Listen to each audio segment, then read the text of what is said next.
Selamat datang di Sekolah Pascasarjana Unpad.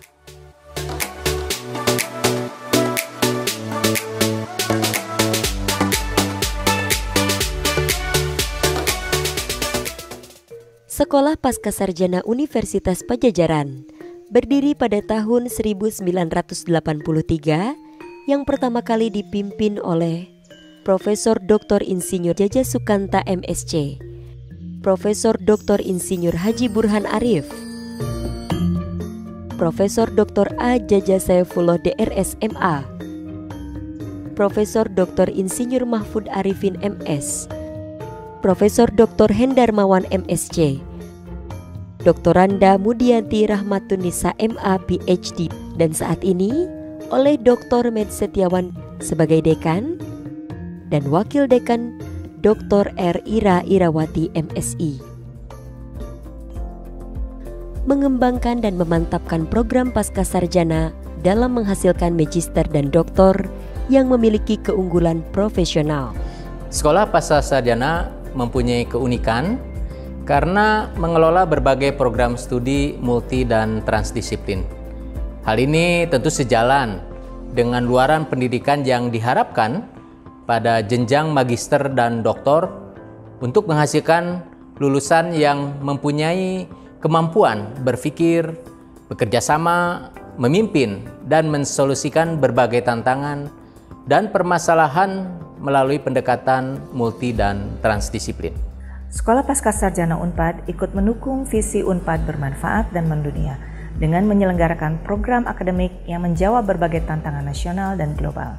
Penelitian yang dilaksanakan oleh para mahasiswa sesuai roadmap program studi telah menghasilkan kontribusi dalam berbagai bidang. Sebagai contoh, di era COVID-19, penelitian bioteknologi telah menghasilkan inovasi yang digunakan secara luas untuk screening. Tantangan pandemi COVID-19 di berbagai sektor, termasuk pariwisata, juga menjadi concern riset pariwisata berkelanjutan. Isu lingkungan dan keberlanjutan yang masih menjadi tantangan global senantiasa menjadi fokus riset pada program studi ilmu lingkungan, ilmu keberlanjutan, dan manajemen sumber daya hayati. Sementara itu, kebijakan berbasis bukti pada suatu kawasan tertentu menjadi fokus utama riset program studi inovasi regional. Keberadaan program pascasarjana sangatlah penting dalam mewujudkan eksistensi sebuah universitas di dunia akademis. Hal ini sangatlah disadari dan dicoba diwujudkan dalam visi program Pascasarjana Universitas Padjadjaran. Program studi Pascasarjana Unpad terdiri dari Doktor Bioteknologi, Doktor Ilmu Lingkungan, Magister Inovasi Regional, Magister Manajemen Sumber Daya Hayati, Magister Ilmu Bioteknologi, Magister Ilmu Lingkungan, Magister Ilmu Berkelanjutan, Magister Pariwisata Berkelanjutan. Dokter Ilmu Lingkungan di Unpad didirikan untuk mencetak sarjana-sarjana S3 atau doktor dengan kemampuan filosofis di dalam menyelesaikan masalah-masalah lingkungan hidup dan juga pembangunan berkelanjutan, serta memiliki kemampuan mengembangkan, mengelola, dan juga mengaplikasikan riset-riset yang terkait dengan lingkungan hidup dengan pendekatan yang inter dan transdisipliner untuk kemaslahatan masyarakat baik tingkat nasional, regional, dan juga internasional. Program studi bioteknologi didukung oleh dosen dan peneliti yang mempunyai reputasi di tingkat nasional maupun internasional. Program studi bioteknologi didukung oleh berbagai pusat studi, pusat penelitian, dan pusat unggulan yang ada di lingkungan Universitas Padjadjaran. Program studi Magister Ilmu Lingkungan hadir sebagai jawaban dari tantangan-tantangan pembangunan berkelanjutan. Bersama The University of Twente, kurikulum Magister Ilmu Lingkungan dibangun secara komprehensif dan holistik.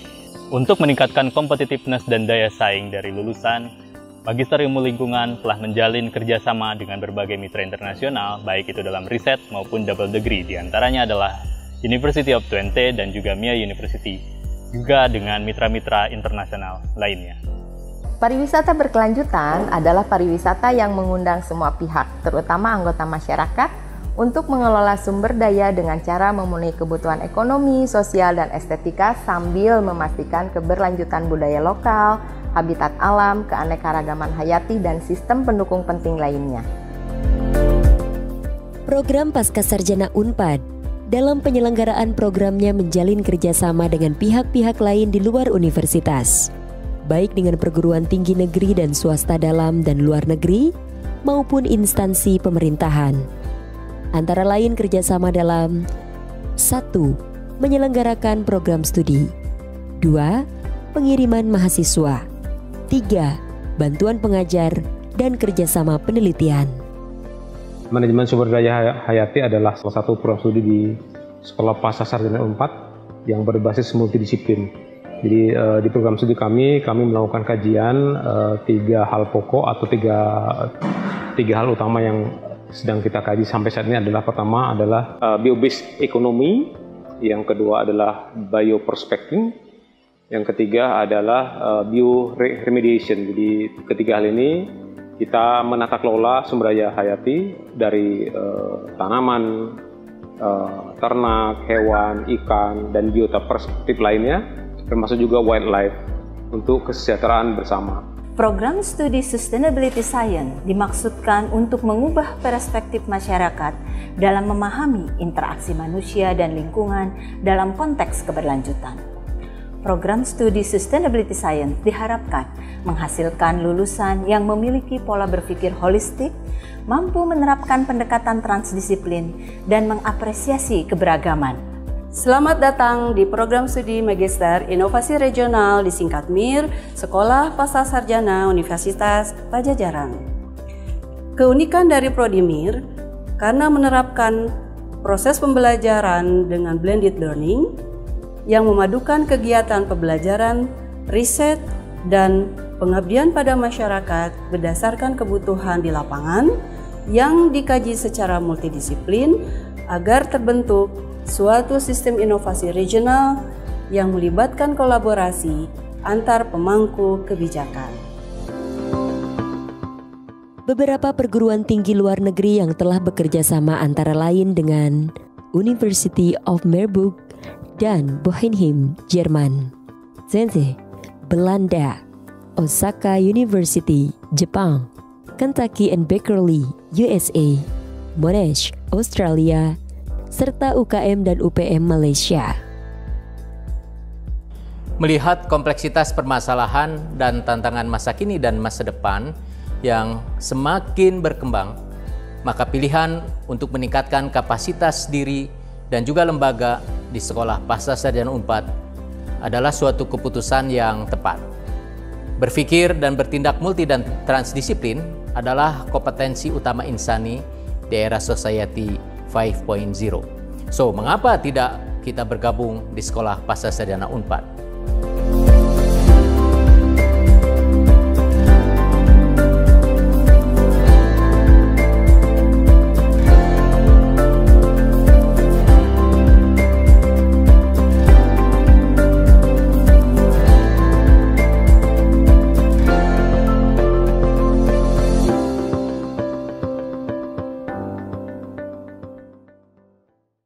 Bismillahirrahmanirrahim. Assalamualaikum warahmatullahi wabarakatuh.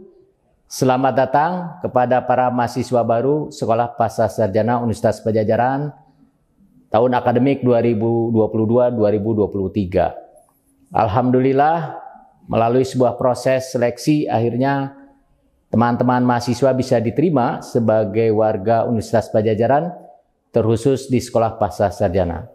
Satu hal yang perlu kami ingatkan bahwa hal yang menjadi kekhasan dan keunggulan dari Sekolah Pascasarjana adalah konsep dan implementasi yang merupakan hasil dari buah pemikiran berdasarkan prinsip keberlanjutan dengan pendekatan transdisiplin. Sehingga motonya adalah Transdisciplinarity for Sustainability. Dalam berbagai aspek kehidupan dengan segala tantangan yang semakin kompleks saat ini, maka sudah menjadi keharusan pemikiran dari kita semua, khususnya bagi kawan-kawan mahasiswa, baik mahasiswa S2 maupun S3, dan juga sejalan dengan tuntutan berdasarkan kerangka kualifikasi nasional, bahwa kita terbiasa untuk berpikir secara multidisiplin, mempunyai wawasan yang luas. Oleh karena itu, manfaatkanlah kesempatan selama pendidikan untuk terus menggali berbagai permasalahan dan mencoba mencari solusinya dengan melakukan pendekatan dalam perspektif transdisiplin dan juga memperhatikan aspek keberlanjutan. Selamat datang sekali lagi dan semoga sukses dalam menempuh pendidikan di Sekolah Pasca Sarjana Unpad. Assalamualaikum warahmatullahi wabarakatuh. Teknis, selamat pagi para mahasiswa baru Graduate School Universitas Padjadjaran, para dosen. Gimana? Sehat-sehat semuanya ya? Alhamdulillah Bu. Alhamdulillah Bu. Alhamdulillah. Baik. Pagi ini kesempatan baik kita berkenalan ya, bertemu muka dengan para pengelola Sekolah Pasca Sarjana Universitas Padjadjaran. Hadir pada hari ini para dosen, para kaprodi, dan rekan-rekan dari mahasiswa baru maupun mahasiswa lama ya. Saya tadi ada beberapa yang bertemu dengan mahasiswa lama ya. Baik, saya Ira Irawati, Wakil Dekan Sekolah Pasca Sarjana, hari ini mewakili Dekan Sekolah Pasca Sarjana Unpad. Pada hari ini Pak Dekan ada acara yang kebetulan bersamaan waktunya sehingga menitipkan pesan kepada saya untuk menyambut mahasiswa baru ya. Baik, kita berkenalan dulu ya. Tadi sekilas oleh Pak Anjat maupun di dalam video YouTube sudah ada sekilas mengenai program Pasca Sarjana, yaitu kita di sini Sekolah Pasca Sarjana itu adalah fakultas yang menaungi ilmu-ilmu multidisiplin ya untuk magister dan doktor. Yang monodisiplin berada di fakultasnya masing-masing ya. Jadi di sini ada 2 program doktor, yaitu Doktor Ilmu Lingkungan dan Bioteknologi. Kemudian magisternya itu ada 6 ya, Magister Ilmu Lingkungan, Bioteknologi, Ilmu Keberlanjutan, Sumber Daya Hayati, Pariwisata Berkelanjutan, dan Inovasi Regional. Kalau kita lihat animo masyarakat terhadap Sekolah Pasca Sarjana ini sangat menggembirakan ya. Jadi kita lihat dari grafik ini dari tahun ke tahun selalu meningkat angkanya ya. Dan alhamdulillah pada hari ini juga semakin meningkat ya. Nah ini kalau kita lihat grafiknya, kita lihat menuju ke atas terus, mudah-mudahan nanti terus meningkat ya.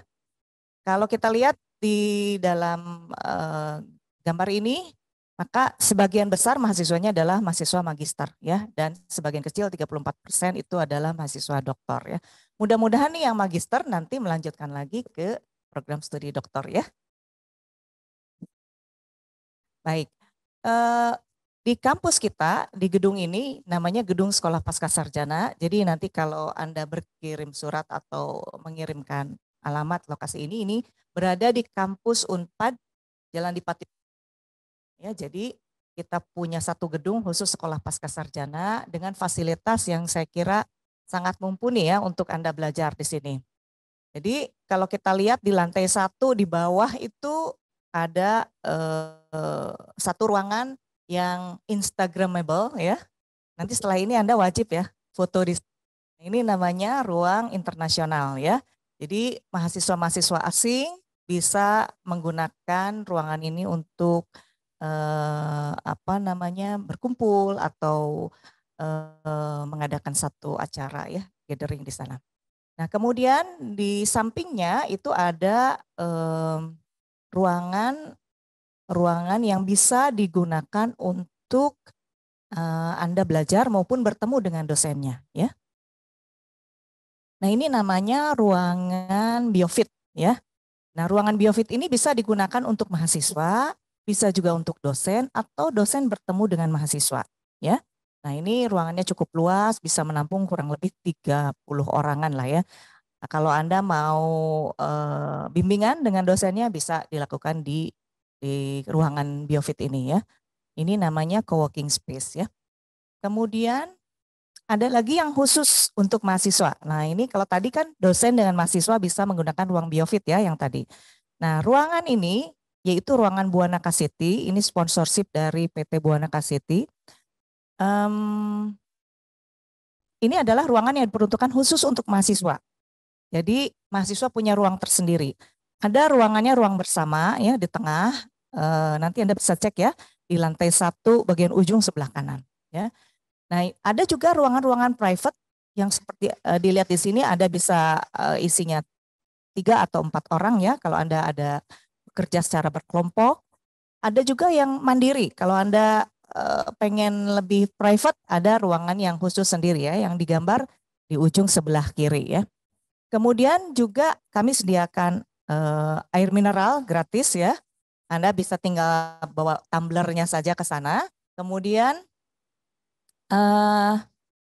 ada locker ya, Anda bisa menyimpan peralatan Anda dan nanti Anda bisa bawa kuncinya. Tapi mohon tidak terlalu lama ya, takutnya ada kehilangan dan itu di luar tanggung jawab kami ya. Nah kemudian ada satu ruangan di lantai 2 yang itu merupakan ruangan eksekutif ya. Mahasiswa juga sebetulnya bisa menggunakan ini. Hanya ini memang frekuensi penggunaannya lebih sering dipakai ya oleh dosen dan pengelola. Ini namanya ruangan eksekutif digital class. Nah ini bisa digunakan oleh para mahasiswa untuk juga melakukan kuliah hybrid. Jadi nanti kalau dosennya mau datang ke sini ngajar secara luring, mahasiswanya bisa ikut serta ikut di dalam ruangan ini ya. Kemudian sisanya yang daring bisa mengikuti melalui Zoom ya. Ini ada di lantai 2. Cukup menarik ya. Ini saya kira lebih bagus dari hotel kan? Oke, mudah-mudahan semangat ya, tambah semangat. Nah kemudian ini yang saya gunakan saat ini, saya sengaja saya nyapa Anda di dalam ruangan lain, yaitu ruangan studio, studio mini. Ini bekerja sama dengan BNI, jadi sponsorship juga kami dapatkan dari BNI. Jadi Sekolah Pascasarjana ini banyak sponsornya ya. Mudah-mudahan nanti dengan adanya Anda, sponsornya tambah banyak ya, sehingga kita bisa mengembangkan fasilitas-fasilitas di kampus kita. Nah, apakah mahasiswa bisa menggunakan mini studio ini? Sangat bisa ya. Misalnya mahasiswa mau membuat konten ya, atau mahasiswa mau membuat presentasi ya untuk tugas dosennya, bisa dilakukan di sini. Nanti ada pengelolanya namanya Pak Uju ya. Nah, nanti Anda bisa hubungi Pak Uju kapan Anda ingin menggunakan studio ini ya. Saya persilakan nanti. Nah, ini kalau misalnya mahasiswa juga ingin mengadakan acara misalnya podcast ya, mengundang pembicara-pembicara yang sedang hits ya, Anda bisa undang. Nah, di gambar itu ada di kiri sebelah atas itu ada pojok podcast ya. Nah, di sana sering diundang para narasumber yang cukup mumpuni di bidangnya masing-masing ya. Dan ini sudah berjalan sekitar ada 40 episode ya. Jadi kalau Anda buka YouTube-nya Graduate School, di sana ada rekaman-rekaman podcast. Dan satu lagi, jangan lupa setiap hari Rabu di kampus kita ada yang namanya acara We Are in Grad School. Nah, di sana para pembicara yang terdiri dari dosen-dosen yang sangat ahli di bidangnya itu menjelaskan mengenai topik-topik sesuai dengan topik yang sedang dibutuhkan saat ini ya. Jadi penampakannya ruangan di mana saya berbicara ini, nah seperti apa yang ada di dalam gambar ya. Nah kemudian di lantai 1 itu ada laboratorium sains ya, itu bisa digunakan juga untuk mahasiswa praktek atau para dosen praktek mengenai penelitian-penelitian ya. Nah di bawah itu ada beberapa binatang yang menjadi percobaan ya. Nah seperti lihat di dalam gambar itu ada kandang-kandang isinya ada kelinci dan lain-lain ya.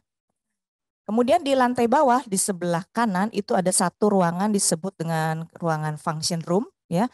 Nah ini kerjasama dengan Bank BRI. Ini juga bisa digunakan oleh mahasiswa. Jadi kalau mahasiswa mau mengerjakan tugas berkelompok atau berdiskusi dengan dosennya bisa menggunakan function room ya. Ruangannya kecil tetapi cukup cozy lah ya dan ada AC-nya ya. Nah kemudian naik ke lantai 3 Anda akan bisa berkumpul, berdiskusi dengan view dan venue yang lebih luas, lebih cozy. Nah ini namanya Learning Resource Center. Nah ini ada kerjasama juga sponsorship dengan BRI, Cendo, dan PT Pindad ya. Nah ini sebetulnya konsepnya perpustakaan, tapi perpustakaannya bukan perpustakaan yang sunyi ya, tapi perpustakaan yang interaktif ya. Anda bisa berdiskusi, bisa mengerjakan tugas dengan rekan-rekannya. Dan jangan lupa di sana cozy banget karena Anda bisa sambil lesehan. Jadi kalau sore-sore gitu ya, di ujung itu Anda bisa sambil lesehan melihat view ke depan ya, ke tempat parkir. Nah ini ruangannya sangat enak, sangat nyaman. Dan kalau Anda ingin lebih private lagi, di atas itu di yang gambar tengah ya, ada satu ruangan isinya sekitar kapasitas 8-10 orang, itu ada kacanya. Nah ini lebih private lagi. Jadi kalau Anda mau berdiskusi secara private, di luar mungkin agak terganggu karena ada yang berdiskusi, maka Anda bisa masuk ke ruangan ini. Dan ruangan ini ber-AC, AC-nya cukup dingin ya, sehingga sangat nyaman untuk berdiskusi ya.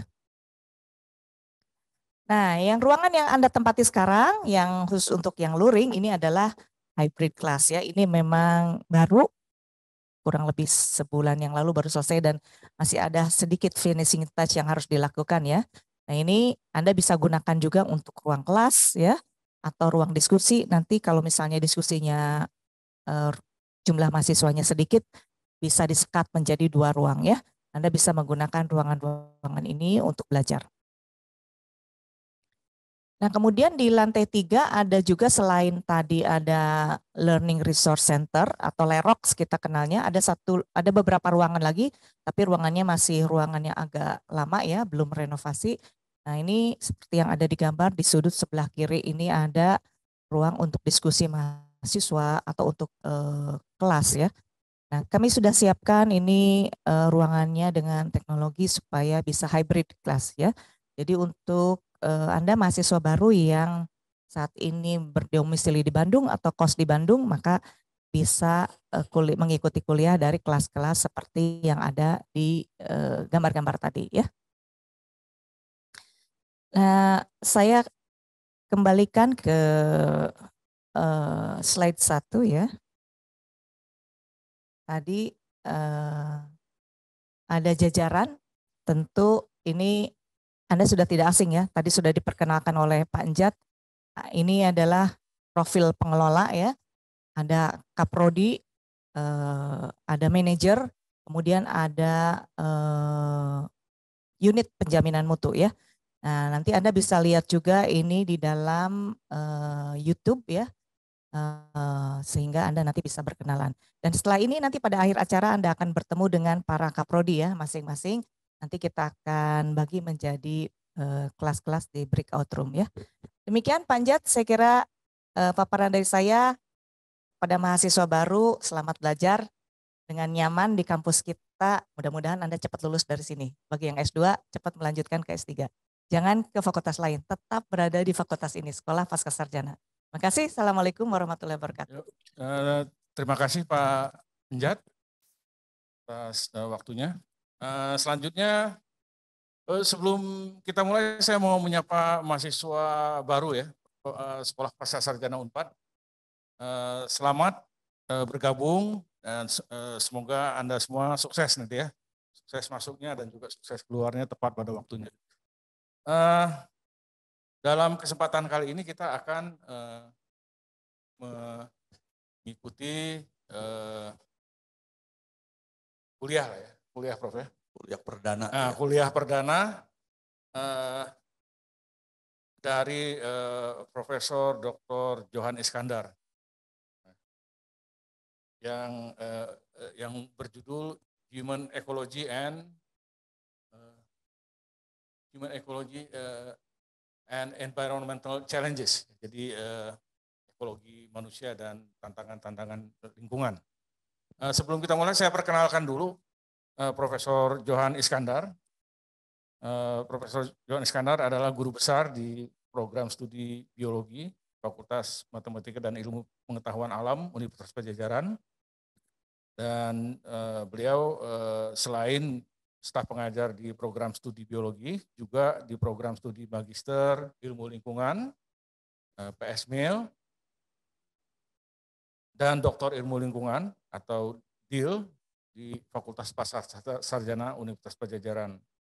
Pak Profesor Johan Iskandar lahir di Purwakarta, Jawa Barat, dan beliau memperoleh gelar PhD pada tahun 1958 dari University of Kent at Canterbury di Inggris, UK. Di Universitas Padjadjaran, Profesor Iskandar adalah guru besar dalam bidang etnobiologi, dan beliau juga sudah menulis banyak buku yang berkenaan dengan bidang studinya, seperti misalnya agrosistem orang Sunda, ini Human Ecology pada tahun 2011, kemudian keanekaragaman jenis binatang, manfaat ekologi bagi manusia, kemudian ornitologi dan etno-ornitologi, plantasia. Jadi ornitologi tentang burung ya, burung. Nah, dan berarti etno-ornitologi berarti pengetahuan masyarakat tentang burung. Ya, hubungannya dengan masyarakat dengan burung. Ya. Jadi pada satu kesempatan wawancara saya baca gitu, Profesor Johan Iskandar pernah mengatakan bahwa cuma kalau misalnya burung-burung itu dilindungi tapi tetap diburu gitu ya. Ya mungkin di Inggris Canterbury itu kita biasa ngelihat burung apa? Ya, jadi mati di alam. Peliharaan di mana ya? Ya. Karena hinggap di rumah, di jemuran kita gitu, bermacam-macam gitu. Ya, betul. Dan selalu ada peringatan bahwa dilarang untuk menangkap ya atau menembak gitu ya. Dan itu dendanya sangat lumayan besar gitu ya. Oke, kita ikut saja kuliah dari Profesor Johan Iskandar. Dan bila ada pertanyaan nanti bisa disampaikan baik melalui fitur chat maupun nanti mungkin ada kesempatan di bagian question and answer nanti penghujung. Demikian saya rasa Pak Profesor Johan Iskandar silahkan memulai pemaparannya. Baik, terima kasih Pak Rudi sebagai moderator. Selamat pagi, Assalamualaikum warahmatullahi wabarakatuh. Ini untuk para mahasiswa baru ya, selamat bergabung dengan program di Pasca Sarjana di SPS ini. Jadi pada kesempatan ini saya sangat berbahagia berkesempatan oleh Pak Dekan SPS untuk memberikan kuliah perdana ya. Mudah-mudahan kuliah ini juga jadi gambaran umum untuk nanti yang mendapat kuliah ekologi manusia ya, ada kuliah khusus yang mata kuliah ini mata kuliah wajib ya, diikuti oleh semua, yaitu masalah ekologi manusia. Nah, pada kesempatan ini saya akan memaparkan 5 aspek. Yang pertama tentang ekologi manusia atau human ecology ya, secara gambaran umum. Apa sih yang dimaksud dengan ekologi manusia atau human ecology? Kemudian yang berikutnya akan dipaparkan juga bagaimana perkembangan teori-teori konsep tentang ekologi manusia atau human ecology ya. Dan berikutnya juga akan dipaparkan tentang bagaimana perkembangan teori konsep ekologi manusia yang paling akhir yang yaitu yang disebut political ecology, ekologi politik, dan kaitannya dengan ethnobiology, berkelindan dengan hal yang baru juga ini, yang ethnobiology, suatu kajian yang sifatnya interdisiplin, ya, transdisiplin, multidisiplin, ini terintegrasi antara ilmu sosial dengan sains. Ya. Dan berikutnya akan digambarkan bagaimana hubungan interaksi manusia yang secara umum menyebabkan berbagai kerusakan lingkungan, sebagai bencana ekologi. Dan pada intinya itu akibat hubungan manusia dengan lingkungan yang mengalami perubahan.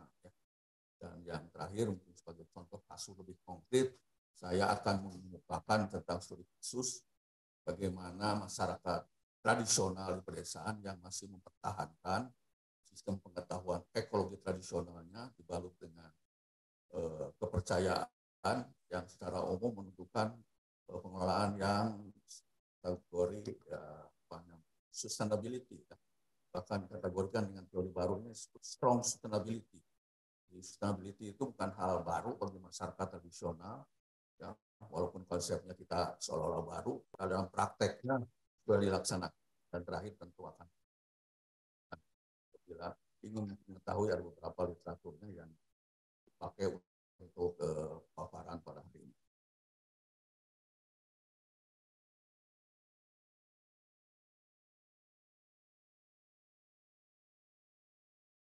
Nah, apa itu disebut ekologi manusia? Ekologi manusia itu adalah suatu ilmu pengetahuan yang mengkaji khusus hubungan antara manusia dengan.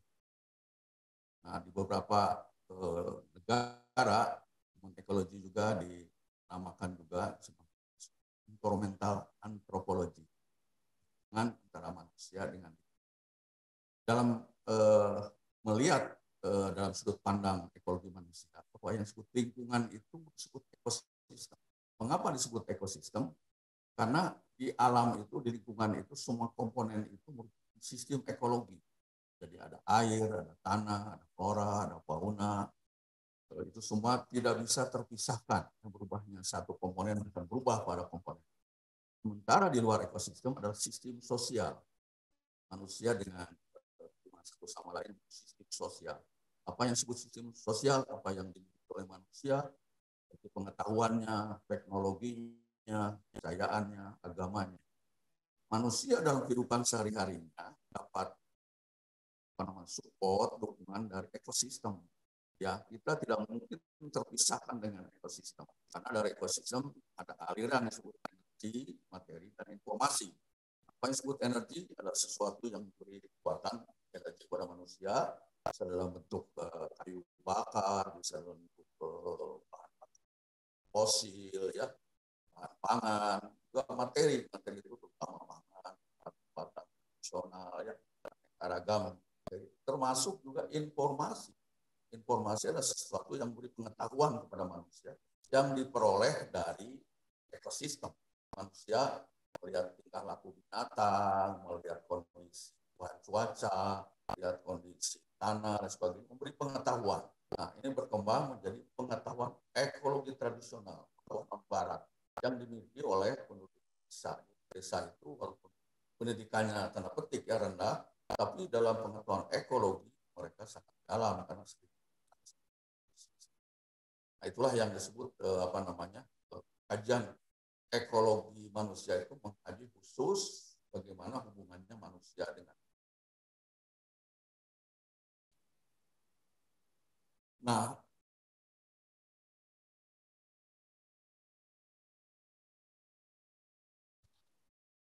maaf.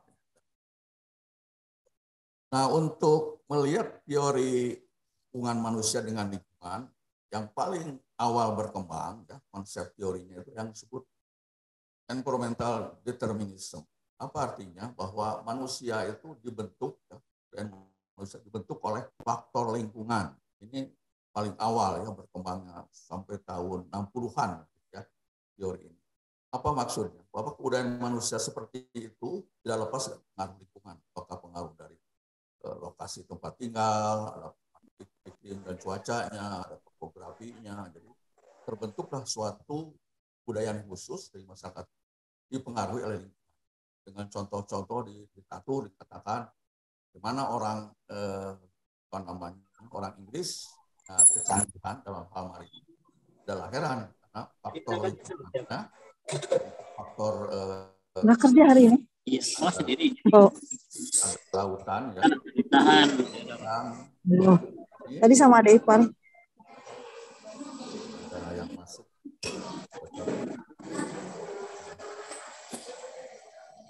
Ya, segera. Terima kasih. Jadi kembali lagi yang disebut environmental determinism, bentuk budaya itu dipengaruhi oleh lingkungan. Jadi ada beberapa literatur menyatakan bahwa mengapa orang Inggris menjadi punya keahlian dalam hal maritim, tidaklah heran karena dipengaruhi oleh lingkungan. Ya. Tapi ilmu tersebut, ya, teori atau konsep tersebut telah berkembang, seperti yang dijelaskan berkembangnya. Ya, jadi kalau kita melihat teori tadi, ya, contohnya saja kita lah, ada masyarakat yang disebut orang suku laut. Mereka hidupnya itu di perahu sepanjang masa, ya, tidak mau ke darat, ya, dengan keluarganya tinggal di laut. Kemudian dia mengapa mereka kebudayaan seperti itu? Nah, menurut teori tadi, environmental determinism itu dipengaruhi oleh lingkungan. Lingkungannya adalah laut. Mereka punya pengetahuan tradisional, pengetahuan ekologi tradisional tentang lingkungannya.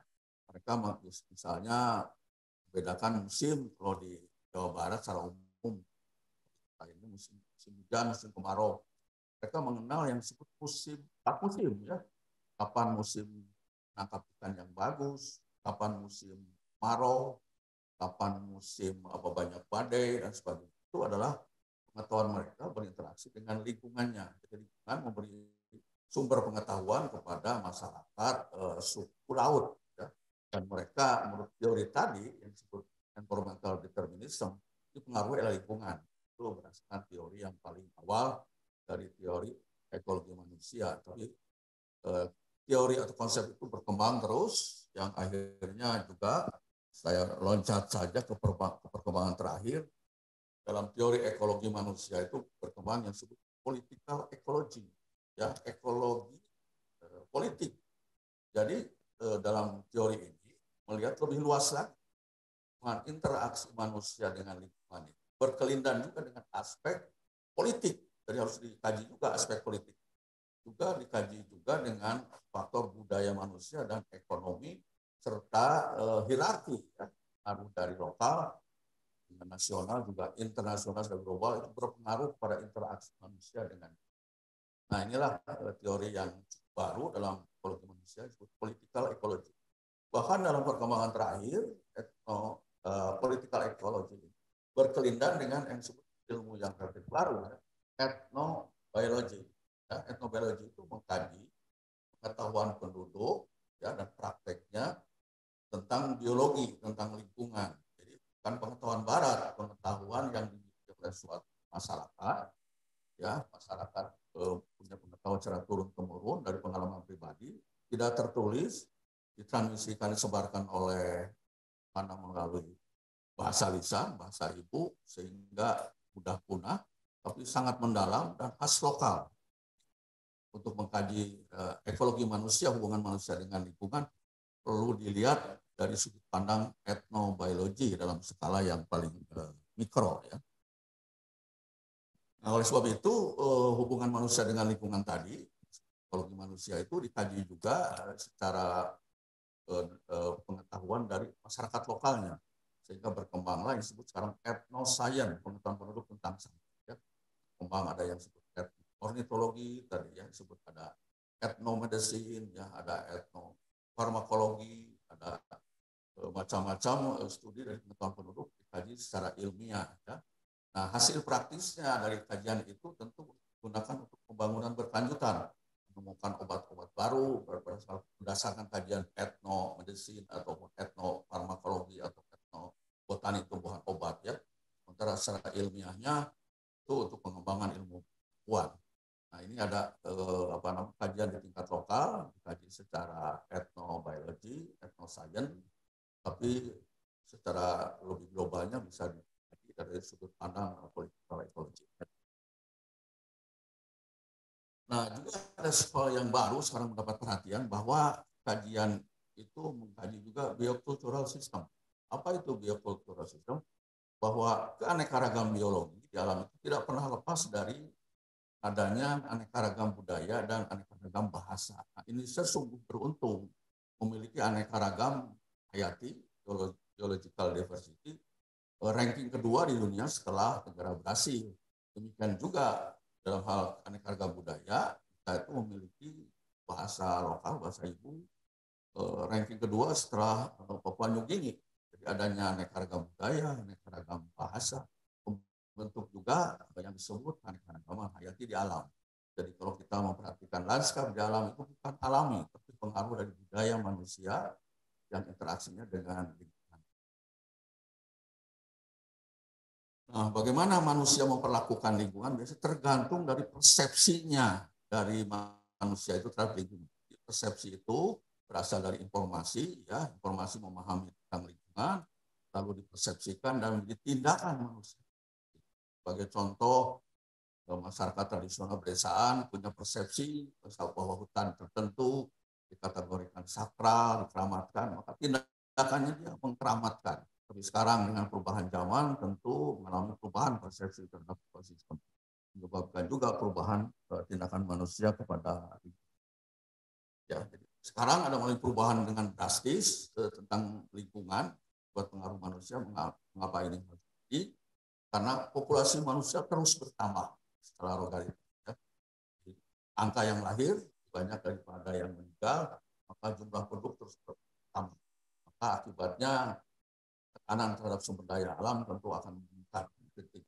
Kemudian teknologi juga. Kalau dulu teknologi di pedesaan sangat sederhana, ya diciptakan oleh komunitas. Sekarang teknologi yang berasal dari luar, modern, sehingga dengan teknologi itu selain membantu juga ada faktor yang menyebabkan berbagai perubahan, termasuk ekonomi ya.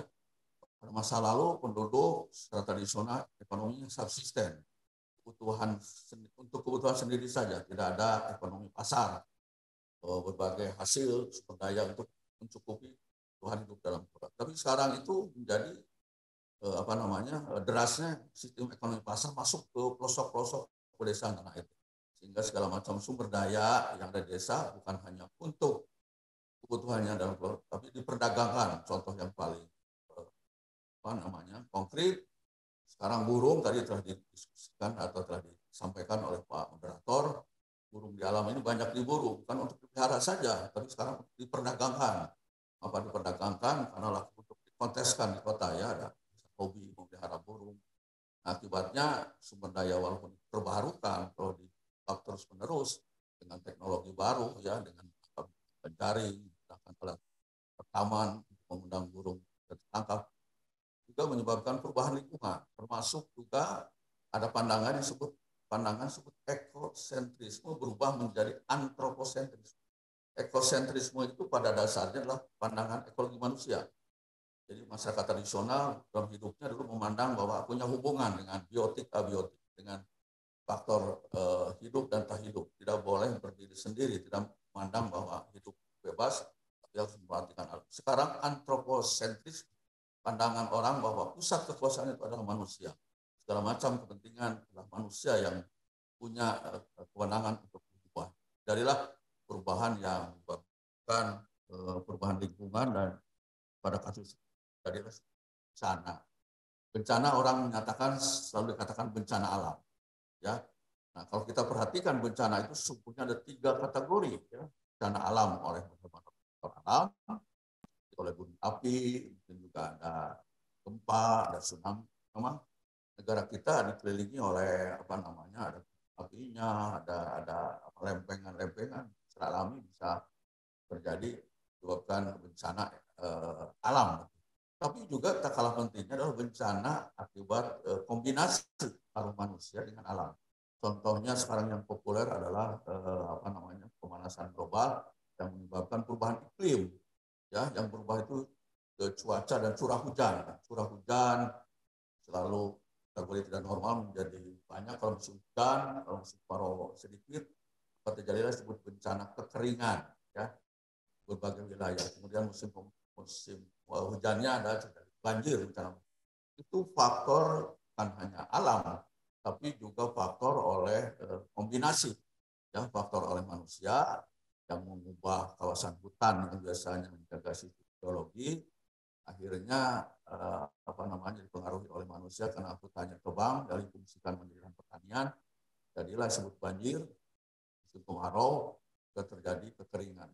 Menurut data dari Badan Penanggulangan Bencana secara nasional, 70% bencana yang ada di Indonesia itu akibat oleh faktor hidrometeorologi, curah hujan, dan faktor juga tadi. Dan dari masa ke masa jumlah bencana itu makin meningkat. Namun demikian ternyata kerusakan lingkungan masih belum bisa dikendalikan ya. Ini beberapa puluh tahun terakhir, tapi dalam kondisi yang sekarang juga tidak berhenti, malah menunjukkan kecenderungan makin meningkatnya bencana. Contoh yang juga sangat ironis, negara kita punya kawasan hutan yang sangat luas, tapi hampir tiap tahun jadi bencana kebakaran. Kebakaran itu dulu masyarakat tradisional yang biasa berladang berotasi, berladang berpindah-pindah, menebang petak hutan, tanam koko, ya, yang sudah panen padi pindah ke petak lain, dan mereka tidak menyebabkan kebakaran besar-besaran karena mereka punya pengetahuan ekologi tradisional tadi. Ya. Mereka memperhatikan supaya jangan terjadi kebakaran, bagaimana dengan diperhatikan arah angin, kemudian buat sekat dengan sebelahnya, ya, hutan yang tidak akan dibakar. Nah, dari data ini kelihatan bahwa ada pengurangan luas kawasan hutan dan tutupan hutan akibat maraknya perkebunan monokultur, yaitu diantaranya adalah perkebunan kelapa sawit yang warna hijau itu kelapa sawit ya, dari tahun-tahun meningkat, dan kebakaran justru meningkat dengan sejalan dengan adanya pengembangan industri kelapa sawit. Nah, bahkan yang ironisnya sekarang penduduk lokal tidak boleh lagi menebang kayu untuk bertani dengan membakar peraturan baru di daerah ya. Merupakan masalah budaya mereka berubah drastis, kita berubah ke pertanian tetap, menjadi kemiskinan di pedesaan. Bacalah beberapa tulisan Kompas belakangan ini menyatakan bahwa orang Dayak kehilangan kebudayaannya karena tidak boleh lagi bertani berotasi, harus bertani manual. Karena aslinya mereka membakar hutan. Nah, berikutnya ini kan bahwa sekarang pemanasan global, bukan climate change, itu sudah bukan lagi hal yang bukan lagi hal yang diskursus ya, tapi sudah kenyataan ya. Jadi kita sudah bisa menyaksikan kehidupan sehari-hari bahwa yang disebut perubahan iklim itu sudah dirasakan, yaitu terjadinya banjir di musim hujan karena curah hujannya tinggi, kemudian di musim kemarau terjadi bencana kekeringan, ya, kemudian terjadi kebakaran hutan, ya, kemudian juga ada pencemaran ke sungai. Itu perilaku manusia terhadap lingkungannya, ya, yang sangat menyedihkan. Citarum, suatu das yang paling besar di Jawa Barat, contoh suatu pencemaran yang paling parah di dunia adalah contohnya kasusnya adalah das Citarum.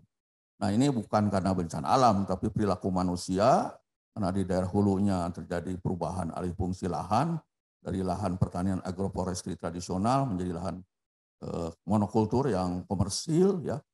Kemudian juga ada pabrik-pabrik di sepanjang aliran sungainya sehingga terjadilah pencemaran berat di Das Citarum. Nah, hal yang menarik sebagai contoh kasus supaya gambaran konkret ini ada studi kasus ethnobiology dan human ecology di masyarakat yang menurut orang luar mungkin masyarakat tertinggal, masyarakat yang belum maju, masyarakat belum modern, masyarakat miskin. Tapi hasil pengkajian dari ekologi manusia menunjukkan bahwa masyarakat tersebut punya pengetahuan ekologi tradisional, punya pengetahuan yang mengelola lingkungan yang pada prinsipnya sejalan dengan pembangunan berkelanjutan. Sebagai contohnya diperhatikan di sini, sebagai contoh, ya, bahwa masyarakat tradisional itu, ya, tadi pandangannya disebut pandangan ekologi manusia, ekologi atau pandangan bukan antroposentrisme tapi ekosentrisme. Mereka hidup itu, ya, mereka sangat memperhatikan lingkungannya dan mereka percaya ada kekuatan yang disebut kekuatan kosmos power, ya, kekuatan makrokosmos mempengaruhi kehidupan manusia. Supaya hidupnya mereka selamat itu harus hati-hati memperlakukan lingkungannya, dan mereka tentu untuk selamat itu biasa memberikan berbagai upacara-upacara, ya. Dalam bertani itu sangat hati-hati dengan pengetahuan lokalnya dilandasi kepercayaan. Maka kajian ekologi manusia dilakukan di sini adalah mengkaji di tingkat mikro, ya, bagaimana masyarakat punya pengetahuan tentang tumbuhan, tentang tanah, tentang lanskap, ya, bagaimana organisasi sosialnya, bagaimana kepercayaannya dalam studi ekologi manusia dengan tadi berkelindan dengan ekologi dengan ethnobiology. Nah, yang menarik masyarakat tradisional ini hasil pengkajian dari ekologi manusia ini bahwa mereka bisa membagi zona-zona wilayahnya. Jadi ini konsep ini kalau kita perhatikan serupa dengan konsep modern, ya. bahwa suatu taman nasional ataupun cagar biosfer itu dikelola dengan berbagai zonasi. Yang disebut zona inti itu tidak boleh diganggu, hanya para pengelola yang bisa masuk wilayah itu. Nah, di wilayah Baduy ada yang disebut daerah yang paling disakralkan, yaitu daerah tempat mereka untuk ziarah, ya, disebutnya Arcadomas, Sakadomas, itu menurut mereka paling sakral, dilindungi. Hutan itu merupakan suatu hulu dari sungai Dasi Ujung, ya. Jadi kalau secara simbolik terpeliharanya hutan ini, maka terpelihara sungai di Dasi Ujung, semua kawasan sungainya akan terus terpelihara. Nah, bagian luarnya disebut zona untuk penyangga zona inti, yaitu adanya masyarakat Baduy Dalam, yang disebut masyarakat yang tinggal di 3 kampung, Dacibio, Cikeci, Ciketawana. Dan bagian luarnya ada disebut zona yang kurang kesakralannya, jadi masyarakat agak lebih bebas untuk memanfaatkan lingkungannya. Dan di sanalah tempat tinggal masyarakat Baduy luar. Dan di bagian luar sekali ada orang Muslim, tetangganya orang Muslim di Banten Selatan. Dan menurut anggapan orang Baduy itu orang Muslim daerahnya kurang sakral, atau bahkan katakan tidak sakral. Boleh berperilaku mungkin lebih bebas, seperti beda dengan orang Baduy. Nah, yang menarik juga bahwa mereka walaupun tidak belajar tentang konservasi secara modern, mereka bisa mengelola bukit-bukit atau gunung di suatu kawasannya. Di antaranya kawasannya dibagi biasanya 3 zonasi. Mereka membuat atau mendirikan permukiman biasanya dengan posisi di bagian lembah, dekat pinggir-pinggir sungai, sungai utamanya Sungai Ciujung, ya. Kemudian juga dengan dekat mata air. Di sekeliling rumah itu ada agroforestry tradisional yang disebut hutan kampung, yang leuweung lembur, disebut dukuh lembur juga. Ini yang disebut oleh orang modern, agroforestry harus dikembangkan katanya untuk mitigasi anomali iklim sekarang, perubahan iklim, ya, dengan adanya agroforestry. Penduduk bukan lagi diskursus wacana, ya, tapi sudah mempraktekannya. Dan mereka tentu dengan pengetahuan ekologi tradisional, bukan pengetahuan barat. Mereka menanam aneka ragam jenis tanaman kayu-kayuan seperti durian, petai, rambutan, kelapa, aren dan sebagainya untuk kebutuhan ekonomi, juga pelayanan ekosistem tentu untuk memelihara aneka ragam hayati, untuk habitat satwa liar, untuk menjaga tanah dari bahaya erosi, untuk menjaga kesuburan tanah gitu. Jadi sebenarnya sejalan dengan pembangunan berkelanjutan, mereka mengelola kawasannya. Ya, boleh bertani, tapi ada kawasannya yang dikhususkan, yaitu kawasan zona 2 bagian atas kampung, ya. Dan mereka bertani tradisional, pindah-pindah lokasi, ya. Jadi hubungan manusia dengan lingkungannya itu punya pengetahuan tradisional, pengetahuan lokal atau indigenous, dan mereka menerapkan apa yang orang modern sekarang menganjurkan, yang seolah-olah hal baru, organic farming. Mereka dalam bertani tanam padinya tidak boleh menggunakan pestisida kimia sintesis, tidak boleh menggunakan pupuk anorganik. Ya, mereka tidak boleh menggali-gali tanah, zero tillage dalam istilah modernnya. Jadi mereka mempraktekannya, ya, mereka menggarap lahan secara berotasi, dan bagian atasnya disebut daerah konservasi, hutan yang tidak boleh diganggu, yang menyebabkan hutan itu terpelihara dan tentu akan menjaga bahaya erosi, bahaya longsor dan sebagainya, sehingga mereka punya konsep yang sebenarnya sejalan dengan pembangunan berkelanjutan, juga konsep barat yang sesungguhnya mereka hanya berlandaskan pengetahuan ekologi tradisional tadi. Nah, mereka yang secara umum mengubah lahan itu dari hutan, ya, hutannya juga bukan hutan yang disakralkan tadi, hutan yang khusus untuk dibuka jadi ladang untuk bertani berotasi. Setelah 1 tahun pindah tempat dan menggarap ladang lagi tempat baru, terus berputar-putar di tempat itu dan tidak pernah menggunakan berbagai asupan dari luar. Nah, kalau sebagai contoh kita lihat di sini, mungkin bagi yang belum jalan-jalan ke sana, ya, mudah-mudahan ada kesempatan, biasanya praktikum juga, yang nanti mahasiswa baru biasanya ada praktikum mata kuliah tertentu, bisa meninjau kawasannya. Jadi di sekitar rumah itu sangat lebat oleh sistem agroforestry tradisional. Menurut orang luar, agroforestry mereka tidak mengenal agroforestry, tapi mereka menyebutkan adalah hutan kampung atau leuweung lembur atau dukuh lembur yang secara konsep modern ini yang disarankan untuk dikembangkan di berbagai wilayah karena ada fungsi yang baik untuk sosial ekonomi budaya penduduk, menghasilkan aneka ragam hasil ya dari buah-buahan, kemudian juga ada hasil lainnya juga dari kelapa, dari apa namanya petai, kemudian juga melindungi tanah dari bahaya erosi tadi, menjaga kesuburan tanah menjadi habitat satwa liar, dan itu tidak pernah boleh dibuka sembarangan ya karena bertaninya tadi di lahan yang bagian atasnya. Kalau ini selalu dilindungi. Nah, mereka melindungi daerahnya dengan mengembangkan agroforestry. Lalu bagaimana tanam padinya? Mereka tanam padi agroforestry juga, ya menurut orang luar, menurut konsep modern, yaitu tanam padi dikombinasikan dengan tanaman keras, tanaman kayu, ada kelapa, ada durian, ada aren, ya, sehingga keanekaragaman hayati itu dijaga atau dipelihara dalam usaha tani yang tradisional, tidak boleh menggunakan pupuk anorganik, tidak boleh menggunakan pestisida kimia sintesis, ya, dan mereka secara umum memelihara aneka ragam hayati dalam suatu petak ladang yang ilmunya yang dinamakan sekarang populernya adalah yang disebut tradisional ecological knowledge, pengetahuan ekologi tradisional, atau disebut juga biasanya dengan pengetahuan lokal, pengetahuan indigenous, dan berbagai istilah lainnya, ya.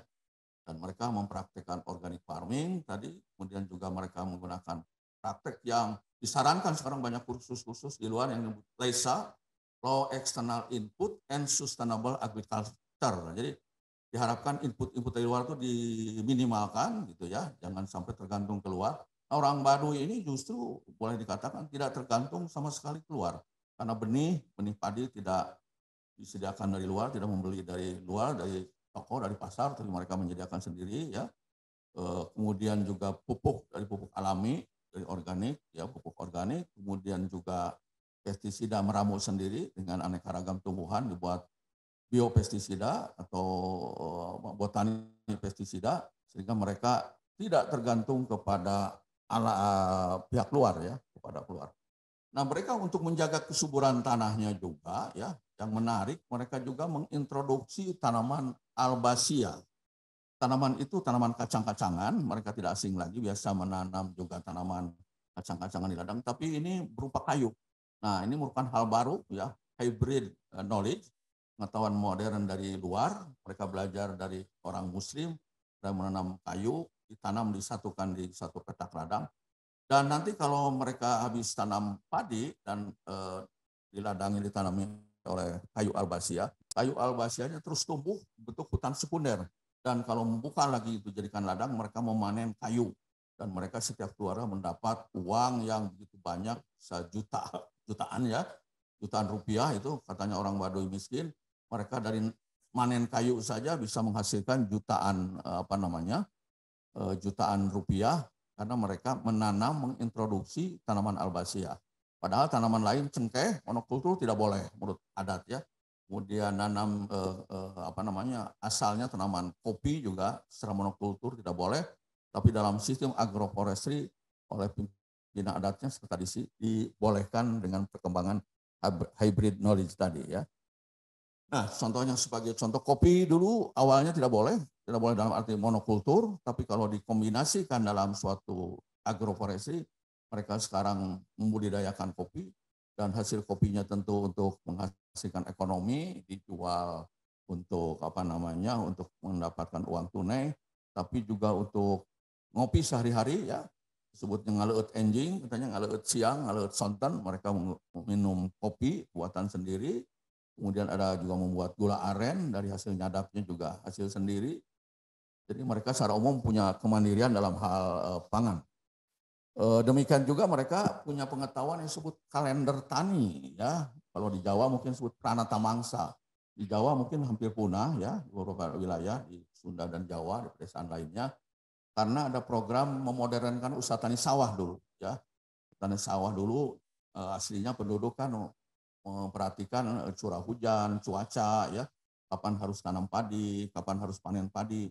Nah, di Baduy ini masih kan kalender yang paling tua yang dikenal di masyarakat, mungkin bagaimana membuat penanggalan, diantaranya memperhatikan tadi pengetahuan ekologi dari lingkungan.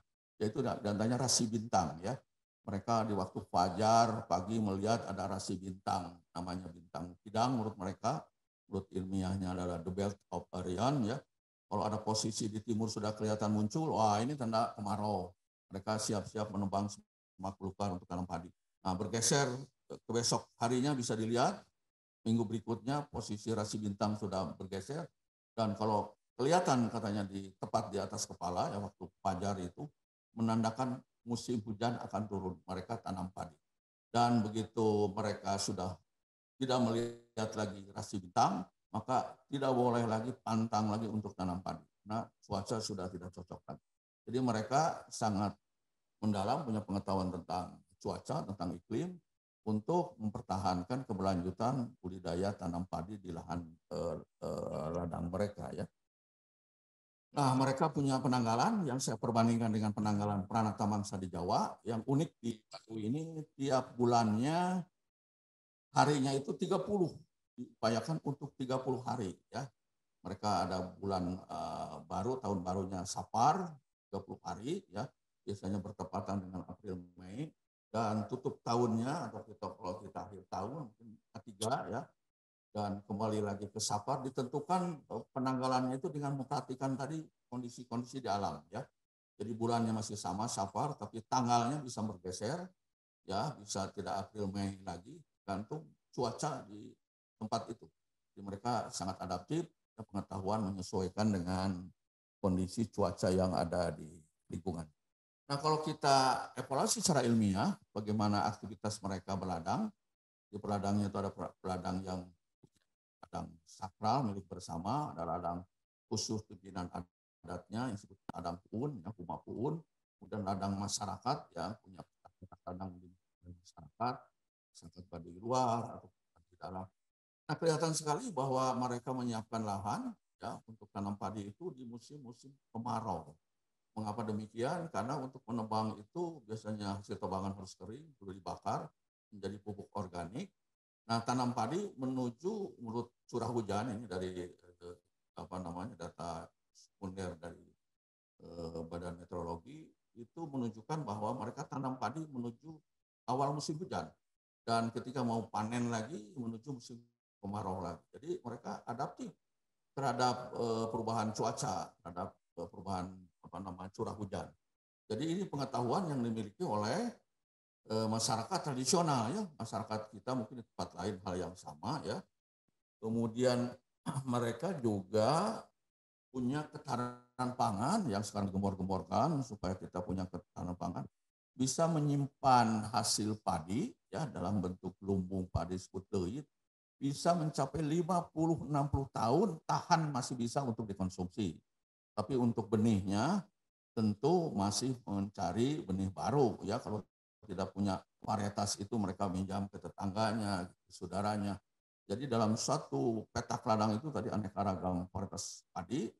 Ini sawah sekarang didominasi oleh padi modern ya, tapi masyarakat tradisional justru punya kemampuan memelihara aneka ragam aneka ragam varietas padi. Dan menurut budaya padi itu tidak boleh diperdagangkan, tabu ya, dewasa, karena kepercayaannya pada Dewi Padi, ada Dewi Padi. Jadi untuk hormat ke Dewi Padi tidak boleh diperdagangkan. Tapi untuk non padi seperti durian, kelapa, boleh diperdagangkan, menghasilkan uang tunai. Jadi itulah sistem ekonomi yang luar biasa menurut konsepnya. Jadi mereka ketahanan pangannya itu bisa disediakan sendiri dalam lingkungan desanya, hasil dari interaksi sistem sosial masyarakat Baduy dengan ekosistemnya. Sehingga mereka kalau ngobrol dengan mereka itu katanya orang luar menyebutkan kita ini miskin, tapi kita ini bisa punya lumbung banyak ya, tiap keluarga kalau sudah keluarganya sudah mapan bisa punya lumbung 2, 3 dan sebagainya ya, makin lama meladang makin banyak punya lumbung padi.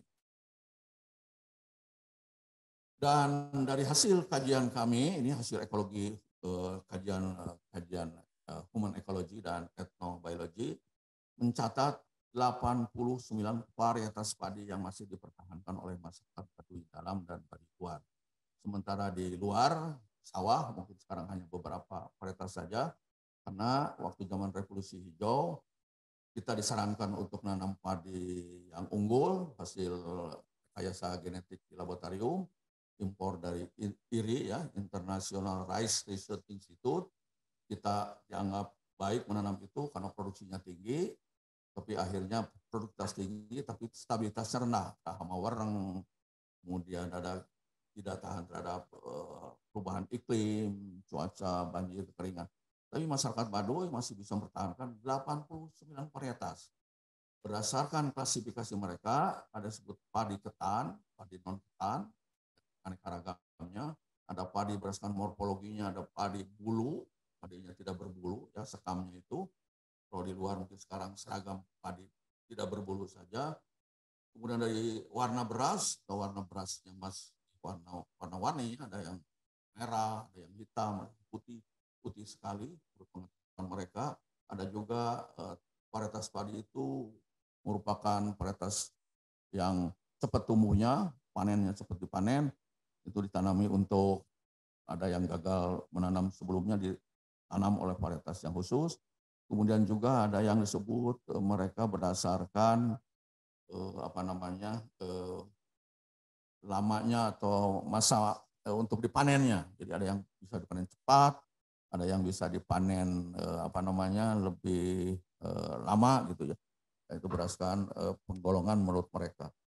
Nah, kalau kita perhatikan dari studi ekologi manusia tadi dengan etnobiologi, bahwa masyarakat pedesaan Indonesia secara umum masih kaya pada memiliki pengetahuan lokal, pengetahuan indigenous, pengetahuan ekologi tradisional, yang secara umum pengetahuan itu sangat berguna untuk mengelola wilayahnya, sumber dayanya, ya, dan secara umum juga bisa mengkonservasi secara tradisional berbasis pengetahuan lokal, balut kepercayaan, dan akhirnya mendapat keuntungan dari adanya agroforestry tadi, ada ecosystem services yang disebut sekarang untuk mengurangi gas rumah kaca, harus ada agroforestry, ya, bahwa di sana sudah mempraktekkan rosot karbon, ya, menyimpan karbon gas rumah kaca seperti CO2 ini bisa disimpan di kayu-kayu kan, kayu-kayu di batangnya, di daunnya, di rantingnya, di akarnya. Itu kalau makin rimbun, makin banyak lagi karbon yang diserap oleh agroforestry itu. Bahkan sekarang menjadi bahan perdagangan, ya, carbon trade kan. Nah, orang Baduy kan wacana ini mempraktekannya, ya. Masyarakat tradisional juga dengan tadi ada biocultural system. Agroforestry di Kalimantan Timur namanya beda, ya. Kalau di Jawa Barat mungkin disebut talun bambu, kebun campuran, kebun tetangkalan. Kalau di sana disebut lembo, ya. Kemudian juga ada kelaka di Sumatera, ya.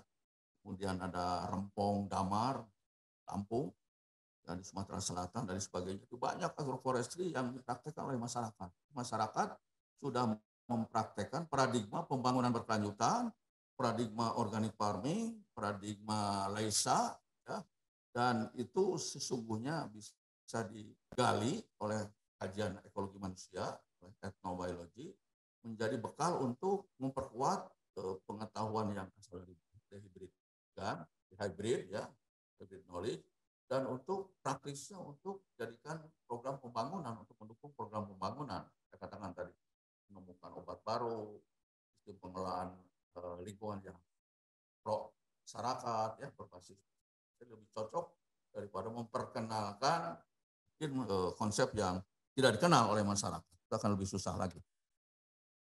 Ya, oleh sebab itu masyarakat Baduy, ya, kalau kita perhatikan tadi dia punya praktek budaya, ya, dengan turun-temurun, kemudian juga ada kepercayaan kepada leluhurnya segala macam, ya. Biasanya masyarakat tradisional seperti itu, kemudian bisa membentuk kapasitas adaptasi terhadap perubahan lingkungan.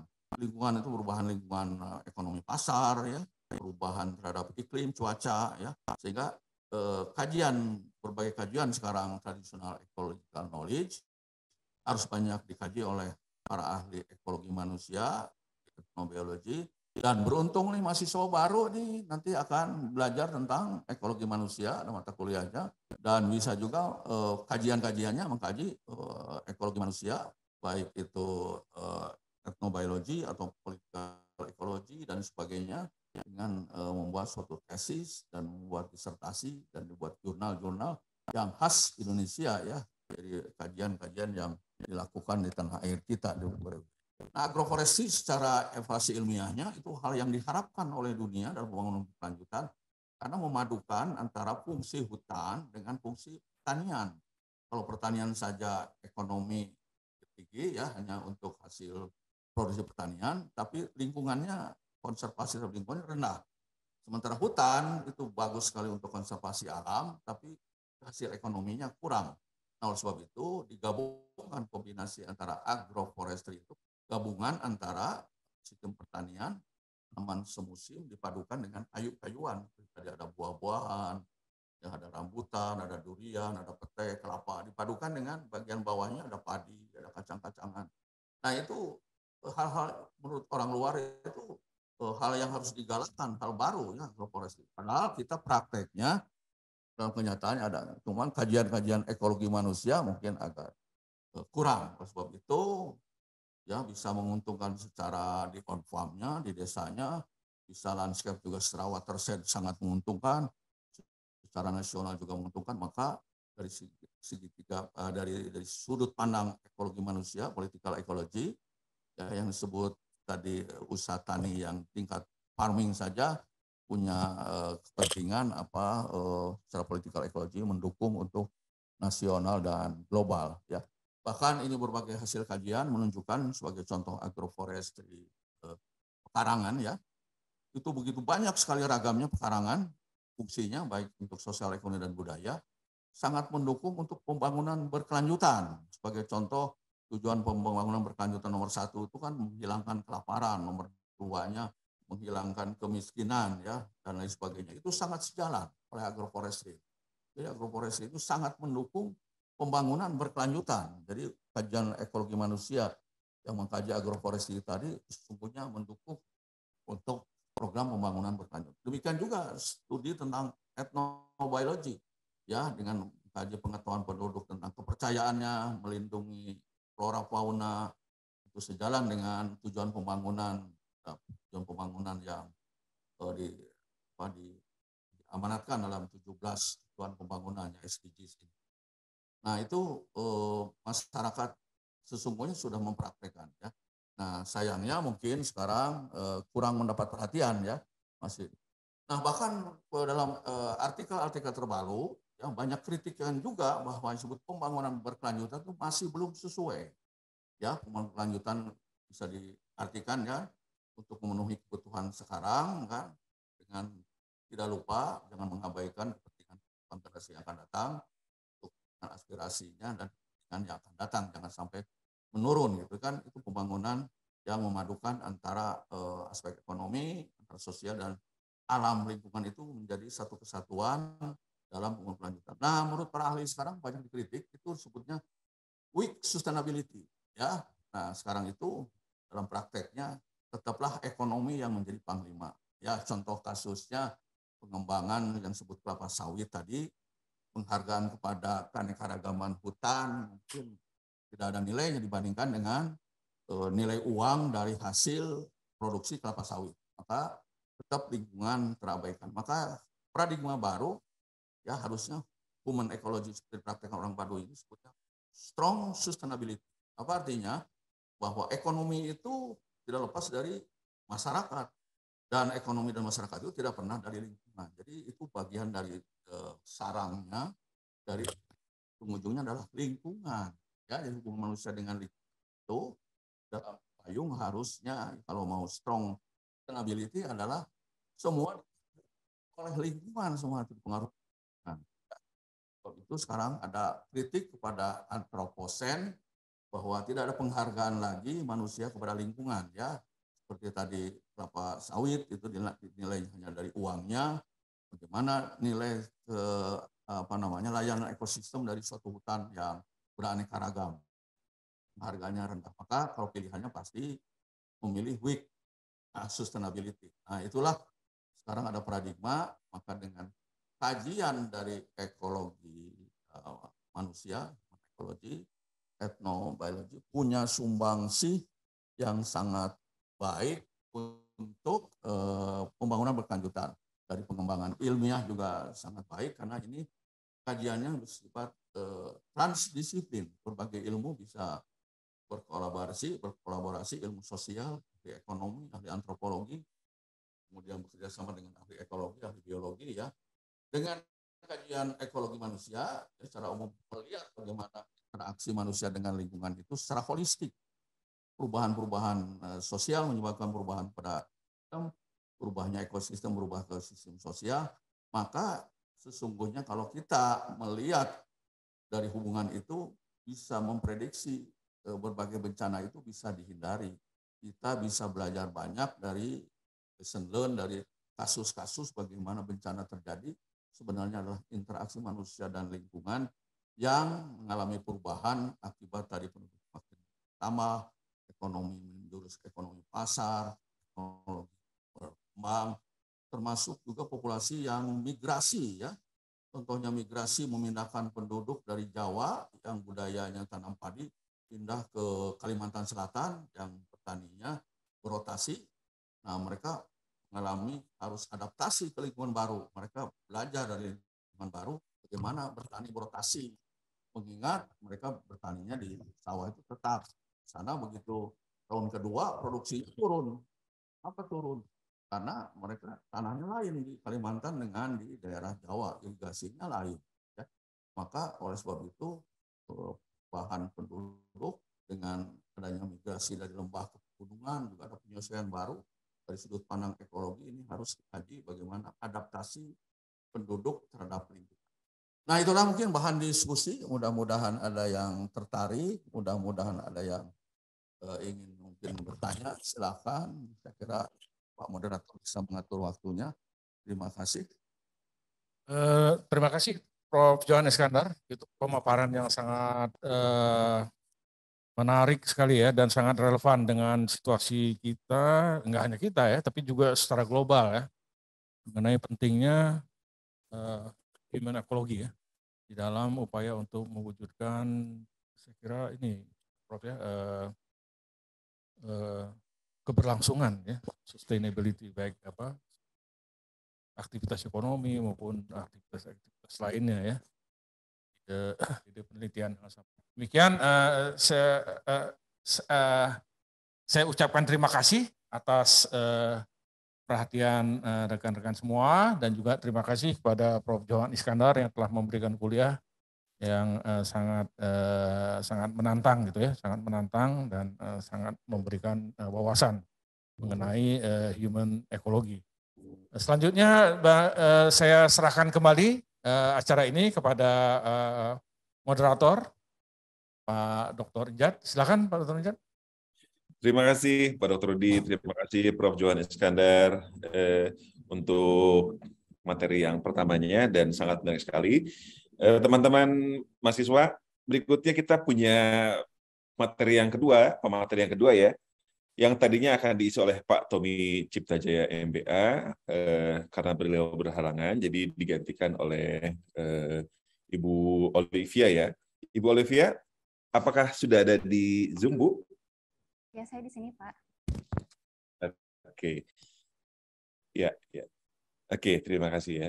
Oke. Bu Olivia ini akan menggantikan Pak Tommy ya dengan tema yang sama ya.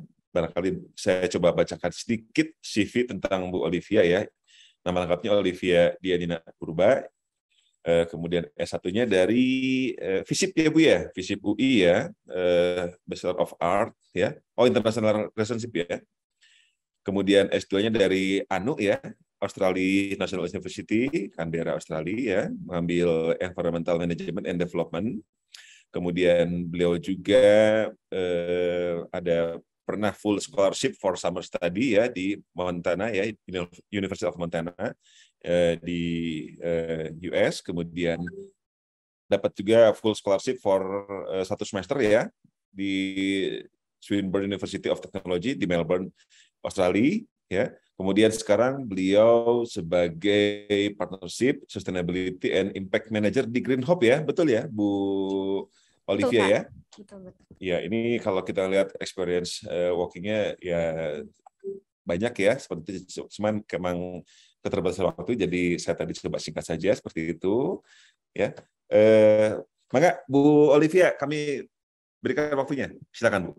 Baik Pak Enza, terima kasih banyak atas waktunya. Pertama-tama saya mau mengucapkan dulu mohon maaf sebesar-besarnya dari Pak Tommy, karena kebetulan beliau ada di Wantanas saat ini, jadi beliau ingin merepresentasikan Green Hope dengan staf khusus presiden lainnya, jadi mohon maaf tidak bisa datang untuk mempresentasikan Green Hope dan diwakilkan oleh saya. Tapi beliau salam kepada Pak Dekan, adik-adik mahasiswa sekalian. Saya akan menggantikan Pak Tommy dan saya juga nggak kalah kerennya dengan Pak Tommy. Selamat pagi semuanya, Assalamualaikum, salam sejahtera, Om Swastiastu, nama budaya, salam kebajikan bagi kita semua. Yang saya hormati Pak Dekan, Dr. Met Setiawan, Dr. AIFM, Pak Wakil Dekan, Dr. Haji R. Irawan, MSI, narasumber keduanya juga tadi yang baru membicarakan mengenai human ecology ya, Pak Profesor Johan Iskandar, MSc PhD, teman-teman, kakak, adik mahasiswa baru pas program Pascasarjana Unpad semua, exciting banget nih kita mulai journey sebagai mahasiswa baru semuanya dan belajar mengenai geografi, human geography dan beberapa jurusan juga yang terkait sama isu lingkungan, environment. Senang banget bisa ada di sini sekaligus untuk membantu menerangkan mengenai Green Hope yang hopefully bisa diharapkan bisa menginspirasi teman-teman sekalian. Saya bilang teman-teman aja yang mungkin agak sebaya dengan saya juga. Jadi di sini saya coba untuk mempresentasikan mengenai Green Hope. Ini saya share screen-nya. Oke. Jadi pengalaman dari Green Hope sebagai company dan bagaimana kita sebagai company itu bridging social and environmental impact through a sustainable business. Jadi mungkin tadi Pak Profesor Johan udah menerangkan panjang lebar mengenai isu human ecology ya di sini. Saya akan menerangkan bagaimana perspektifnya dari sisi bisnis gitu. Jadi ini tadinya Pak Tommy adalah co-founder dari Green Hope dan sudah running social enterprise dan mendapatkan banyak penghargaan, leading a lot of business yang successful. Tapi akhirnya berada di Green Hope dan berharap dari Green Hope ini akan berkontribusi terhadap lingkungan dan juga ke society melalui bisnis ini, bisnis yang social enterprise yang sustainable ini. Dan ini adalah saya, tadi sudah diterangkan juga oleh Pak Moderator, saya adalah Olivia. Sekarang saya sebenarnya baru bergabung dengan Green Hope, tapi senang banget bisa merepresentasikan Green Hope di acara ini, kuliah umum ini. Saya adalah Partnership Sustainability and Impact Senior Manager Green Hope. Saya dari awal kuliah, dari sejak lulus kuliah, bahkan dari mahasiswa juga, saya sangat tertarik sama isu lingkungan. Jadi saya sempat volunteer di BEM juga, di beberapa organisasi juga, BBC Network, terus saya juga sempat kerja di pemerintah, Dewan Nasional Perubahan Iklim, jika Bapak Ibu tahu sebelumnya ada dari tangan kanan Presiden waktu Pak SBY. Saya sempat juga di NGO, international NGO di Bali, untuk bidang lingkungan juga, dan sekarang dan sebelumnya saya sempat di private sector di startup yang isu plastik recycle, dan sekarang saya bantu Green Hope gitu. Jadi memang karir saya dari S1 sampai saya ngambil S2 Environmental Management sampai sekarang ini itu terus berkesinambung sama isu sustainability karena memang saya passionate di bidang itu. Saya dapat S2 di Canberra melalui Australia Award Scholarship ya, dan juga mendapatkan Alison Sudrajat Prize. Saya senang menulis dan membaca, jadi sudah publish 5 buku dan suka traveling dan sudah menjelajah sekitar 57 negara. Kalau mau buku saya silahkan Google namanya, ada di Gramedia jual bukunya. Anyway, sekarang saya tinggal di Bali sama suami.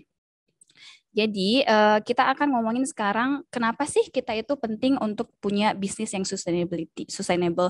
Mungkin di sini ada teman-teman yang sudah kerja atau mungkin lagi take a break dari pekerjaan dan ingin nantinya punya bisnis yang ada unsur sustainability-nya atau kerja di bisnis yang memang sustainable ya. Jadi ini mudah-mudahan menginspirasi kita semua ceritanya.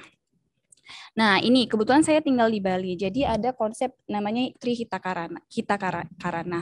Kalau Trihita Karana itu mungkin teman-teman Bapak Ibu pernah dengar, itu adalah konsep three prosperity causes. Jadi konsep yang kosmopolitan, kosmotik, yang intinya adalah di hidup ini kita harus memperhatikan 3 elemen. Jadi keharmonisan dengan alam, keharmonisan dengan sesama manusia, dan keharmonisan dengan Tuhan. Inilah yang kemudian menjadikan Bali ini sebagai tempat yang sangat harmonis, di mana-mana Bali sangat terkenal sampai ke luar negeri. Semua orang tahu kalau Bali itu living quality-nya sangat tinggi, sangat tenang, sangat indah, dan mungkin tahu juga ya banyak orang-orang kota yang healingnya malah di Bali gitu. Karena memang kita ini di Bali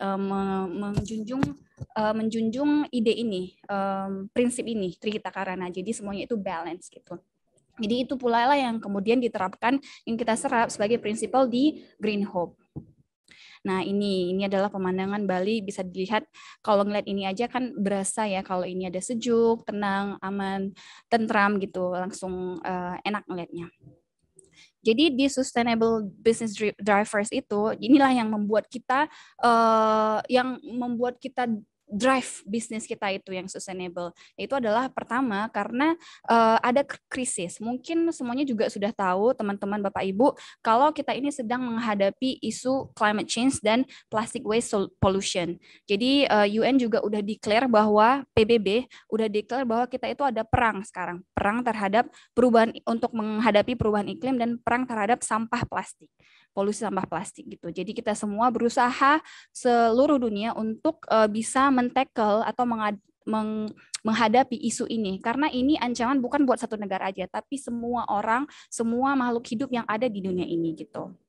Terus kita juga lihat dengan adanya industri 4.0, teknologi itu menjadi solusi untuk kita bisa menghadapi permasalahan ini. Jadi dengan adanya teknologi itu bukannya kita resisten, tapi kita harus embrace, artinya kita harus mengadopsi semua teknologi-teknologi ini, kecanggihannya manusia untuk mengembangkan teknologi ini untuk jadi solusi terhadap permasalahan yang kita alami ini. Ketiga adalah dengan adanya kondisi seperti ini juga preference atau keinginan dari customer itu berubah dan lifestyle berubah. Jadi mungkin teman-teman Bapak Ibu tahu kalau sekarang itu customer itu lebih prefer yang environmental friendly, produk-produknya yang dia itu tahu bahwa ini nggak hanya soal profit, tapi gimana caranya itu memberdayakan, memberikan impact sosial, memberikan impact lingkungan. Jadi bisnis itu nggak hanya melulu soal profit. Itu yang diinginkan customer sekarang, tapi bagaimana itu memberikan dampak positif ke semua pihak gitu, termasuk lingkungan, termasuk manusia dan semesta. Terus juga yang terakhir adalah increasing demand, jadi semakin meningkatnya tuntutan atau keinginan terhadap ESG investment. Jadi di bisnis, dalam bisnis itu berarti environmental, social, and governance. Jadi kebanyakan investor-investor sekarang juga lebih fokus untuk memberikan investment ke dalam bisnis-bisnis yang memang fokus ke 3 hal tersebut gitu. Jadi environmental, social, sama governance. Gimana mereka bisa kontribusi terhadap ketiga aspek tersebut.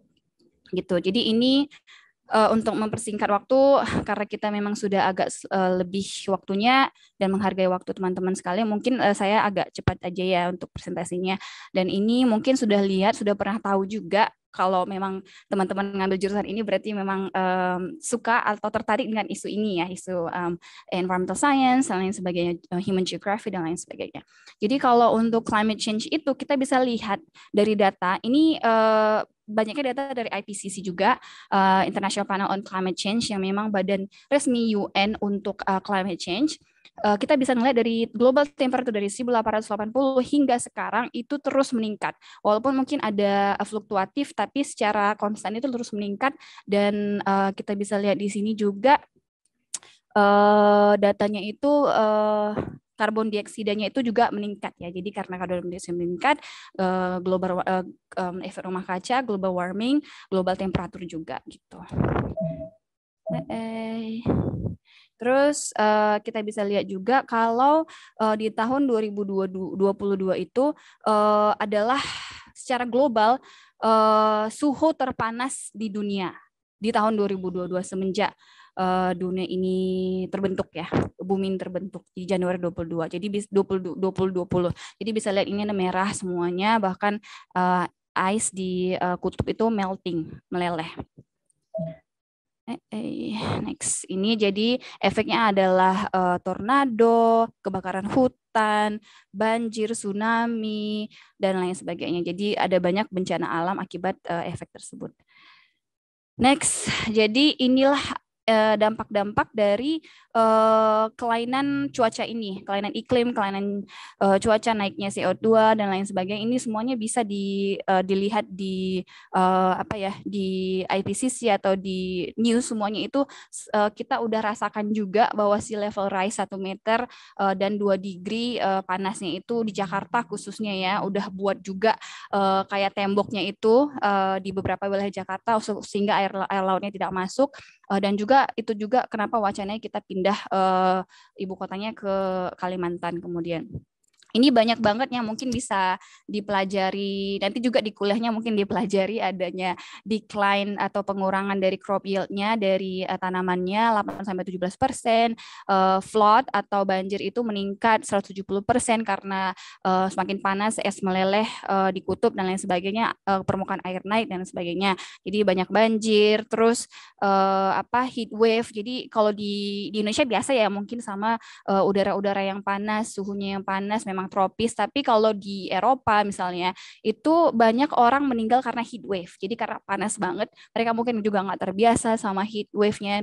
Jadi beberapa summer terjadi heat wave, gelombang panas yang sangat banget, dan banyak orang-orang yang homeless itu malah meninggal karena udaranya itu sangat ekstrim untuk mereka.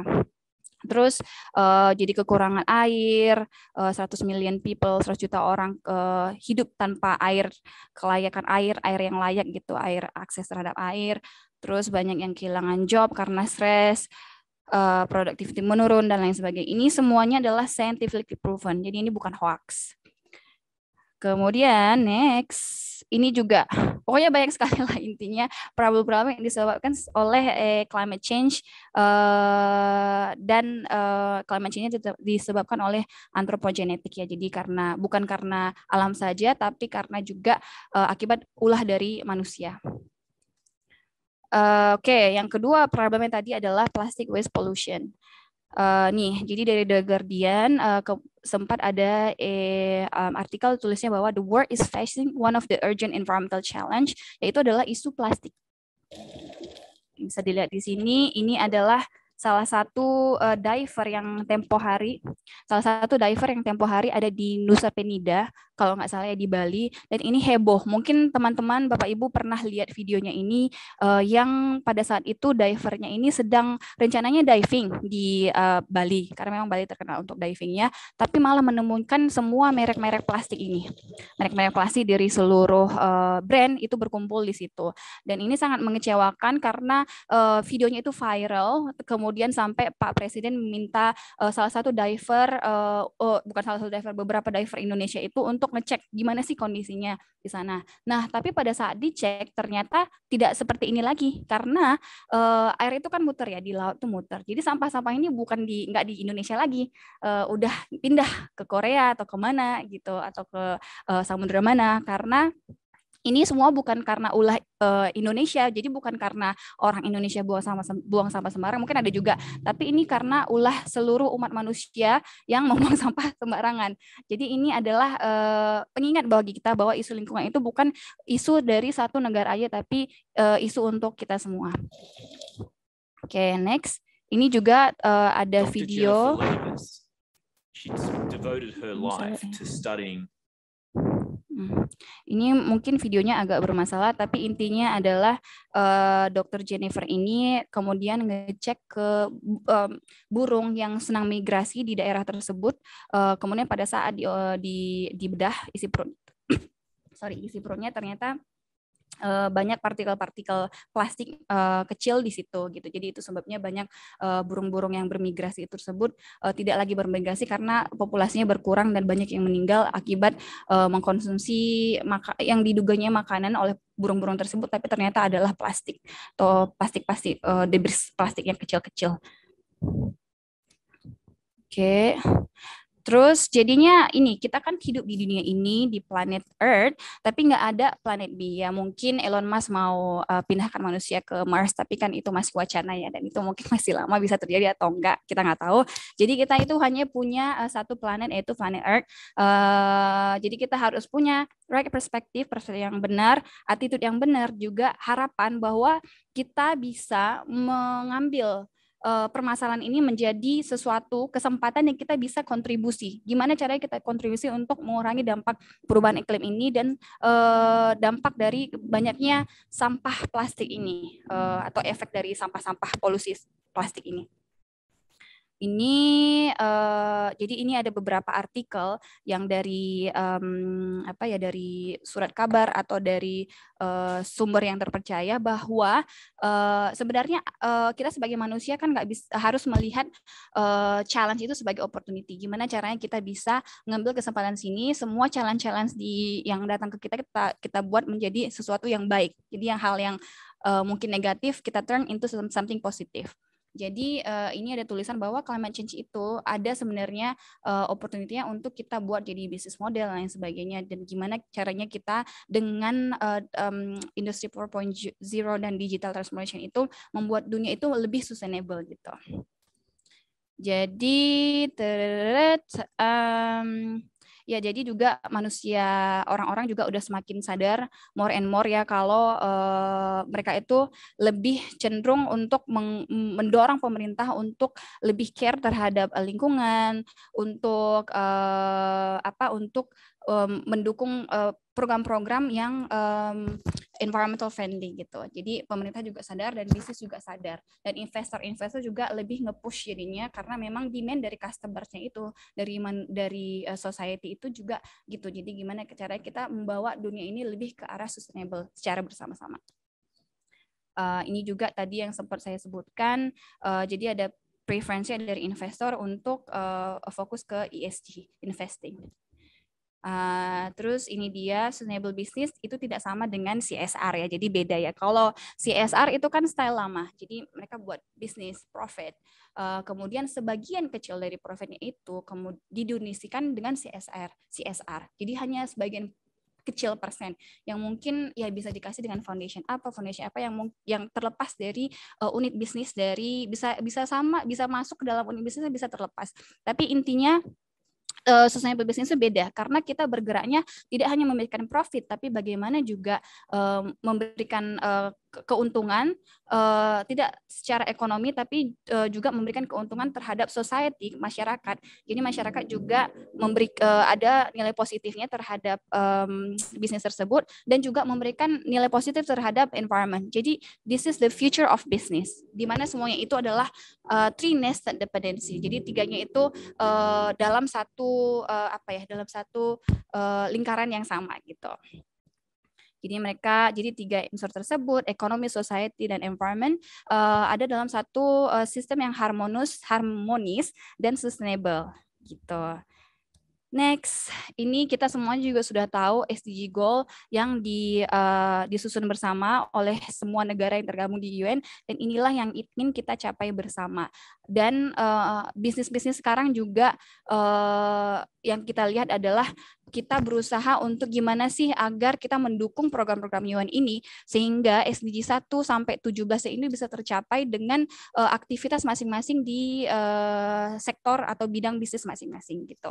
Jadi kita juga sebagai company berusaha untuk align sama visi dan misi dari SDG ini.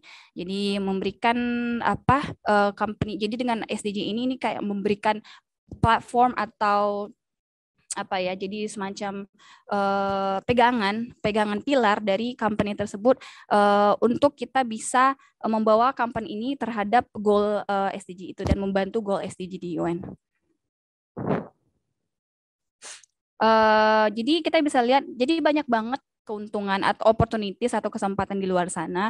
Ini exciting banget, saat yang sangat exciting untuk company untuk bisa sekarang itu trennya adalah sustainable social enterprise. Jadi nggak cuman kalau kita kerja di company atau kita punya bisnis itu nggak cuman melulu soal profit, tapi gimana caranya itu kita bisa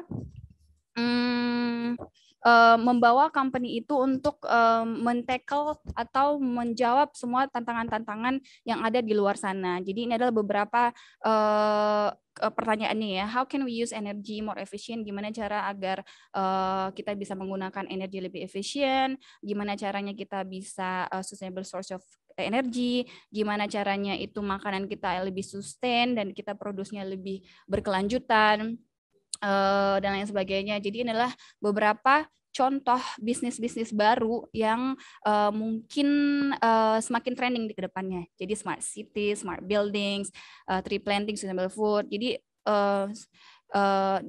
masih dalam isu-isu tersebut. Termasuk kita nih, salah satunya adalah biodegradable and bioplastic technology adalah bisnis dari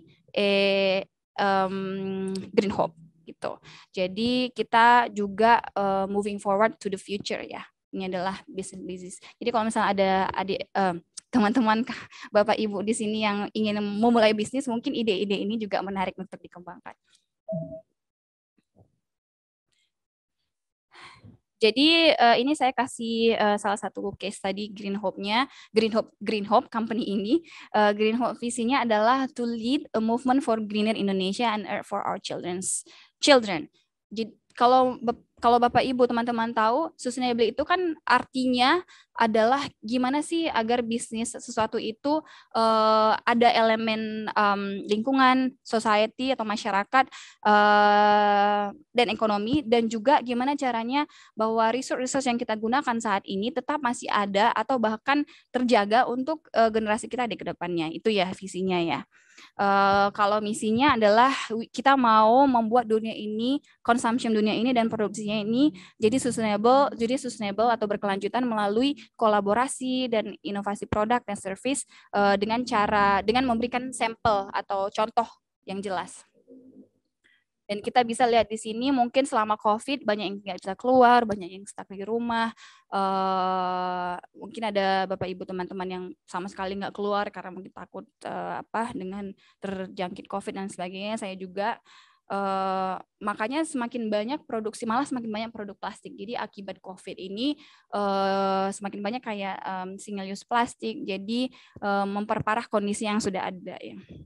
Bahkan sempat dinyatakan kalau kita itu setiap minggu mengkonsumsi tanpa tidak sadar melalui mikroplastik atau nanoplastik, kita tuh mengkonsumsi sebanyak sekitar satu credit card worth. Jadi besarnya itu satu credit card kita konsumsi tanpa kita sadar melalui makanan-makanan yang kita makan, termasuk seafood, makanan-makanan lain yang partikel plastik itu masuk ke dalamnya gitu. Termasuk agriculture juga. Ini kita lihat dari 1940 trennya itu adalah plastik yang diproduksi itulah plastik konvensional ya, yang biasa, yang terurainya puluhan tahun bahkan ratusan tahun gitu. Kalau sekarang dari 2017 trennya adalah kita produksi plastik yang green mindset, yang lifestyle material, jadi yang bisa terurai, jadi biodegradable. Kayak misalkan persiapan survei lokasi apa sih di tempat. Oke, tapi ada solusinya di sini. Jadi mungkin ada beberapa alternatif atau beberapa inisiatif bahwa kita bisa recycle, kita bisa bukan stop using tapi reduce using juga. Jadi ini ya, jadi kayak mungkin udah pernah dengar reduce, use, recycle. Cuman di sini kita tambahkan lagi satu lagi, yaitu adalah end of life design, return to earth. Jadi ada reduce udah biasa, kita mengurangin plastik. Kalau memang nggak butuh, nggak usah, reject.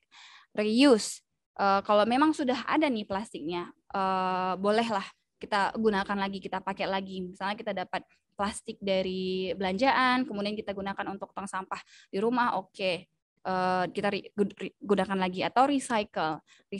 Cuman mungkin untuk recycle nggak semua plastik itu bisa di recycle, dan juga industrinya mungkin sedikit mahal. Jadi secara global sekitar hanya 12% dari plastik di dunia itu yang terrecycle gitu.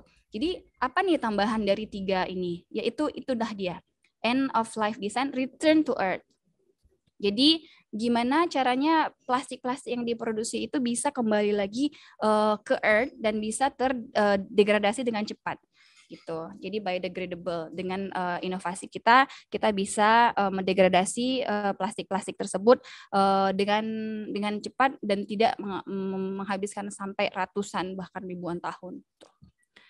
Ini adalah solusi kita yang jadi adalah piece of the puzzle yang kita kontribusikan di sini. Ini namanya kita buat menjadi kita katakan adalah holistic and contextual circular economy. Karena mungkin kita pernah dengar mengenai circular economy sudah sering ya. Jadi gimana agar dia berputar gitu. Jadi circular ekonominya kembali lagi, bukan linear ekonomi. Tapi mungkin kita harus ngeliat juga sebenarnya konteks Indonesia itu apa yang dibutuhkan. Karena tiap-tiap negara kan pasti beda kebutuhannya. Jadi kita harus memastikan bahwa yang dibutuhkan itu di Indonesia sesuai dengan konteks Indonesia, sesuai dengan konteks budaya kita, dan sesuai dengan konteks lingkungan sekitar kita gitu. Jadi Bapak, Ibu, teman-teman sekalian mungkin bisa lebih kritis juga dalam mungkin beberapa wacana atau beberapa teori dan konsep yang kita adopsi gitu ya. Jadi kan sudah ada juga pertanyaan mengenai hal tersebut dan sudah jawab juga sama Profesor Johannes. Jadi ini adalah produk kita, ada Oxium. Oxium itu adalah oxidized biodegradable plastik, 100% degradable plastik, dan ini dikembangkan atau dikembangkan teknologinya oleh salah satu co-founder kita yaitu Pak Sugi yang sudah melakukan penelitian beberapa tahun, lebih dari 10 tahun agar teknologi ini tercipta. Jadi ini memang teknologi yang anak bangsa ya. Jadi dari Indonesia sendiri yang menemukan dan kita bisa implementasikan, bahkan kita sampai ekspor ini ke 12 negara. Jadi keren nih. Kita bahkan teknologinya sampai dipakai di luar negeri gitu. Jadi harus bangga sama buatan anak bangsa sendiri. Dipakai, kemudian dikirim sampai ke 40-50 factories atau pabrik di seluruh dunia untuk menghasilkan produk-produk yang green finished goods atau produk-produk turunan yang sustainable. Dan ini selain Oxium tadi, kita ada juga produk EcoPlast. Jadi ini adalah bio-based friendly plastik. Jadi plastiknya itu berasal dari campuran dengan singkong juga gitu. Yang kita jual sekarang ini adalah resinnya. Ada lagi ini yang kita lagi kembangkan, starch based fully compostable resin Naturloop. Cuman ini masih sedang dalam proses pengembangan, dan semuanya ini membantu untuk mewujudkan atau nge-push untuk target SDG UN PBB itu tercapai, yaitu Responsible Consumption and Production. Jadi target nomor 12 ya. Kita sudah dipatenkan juga di beberapa negara termasuk Singapura dan juga di US gitu. Ini bisa dilihat sini, Greenhope is the only material innovation technology company in the world yang dari Indonesia, benar-benar hasil anak bangsa nih, with full suite of patented, proven and revenue profit generating sustainable plastic solution from compostable, bio-based to oxo biodegradable. Jadi ada 3 solusinya ini, dan semuanya itu sustainability, nggak hanya memberikan profit secara ekonomi, tapi memberikan impact positif ke society dan memberikan impact positif juga ke environment, ke lingkungan. Jadi ini kita bisa lihat nggak cuman hanya SDG 12 tadi itu, tapi ada juga SDG 1 dan SDG 10 yang kita kontribusikan dengan teknologi EcoPlast kita tadi yang dari bioplastik, sourcing cassava dari ubi singkong nih. Kita membantu petani karena kita ngambilnya dari petani-petani yang memang kita berdayakan ya. Jadi ini membantu untuk mengurangi kemiskinan, jadi membantu target SDG nomor 1 no poverty. Kita juga mengurangi reduce inequality dengan memberikan value atau kita menghargai singkong mereka dan proses untuk menghasilkan pati ini dengan harga yang layak gitu. Jadi biasanya lebih tinggi dari harga market umumnya.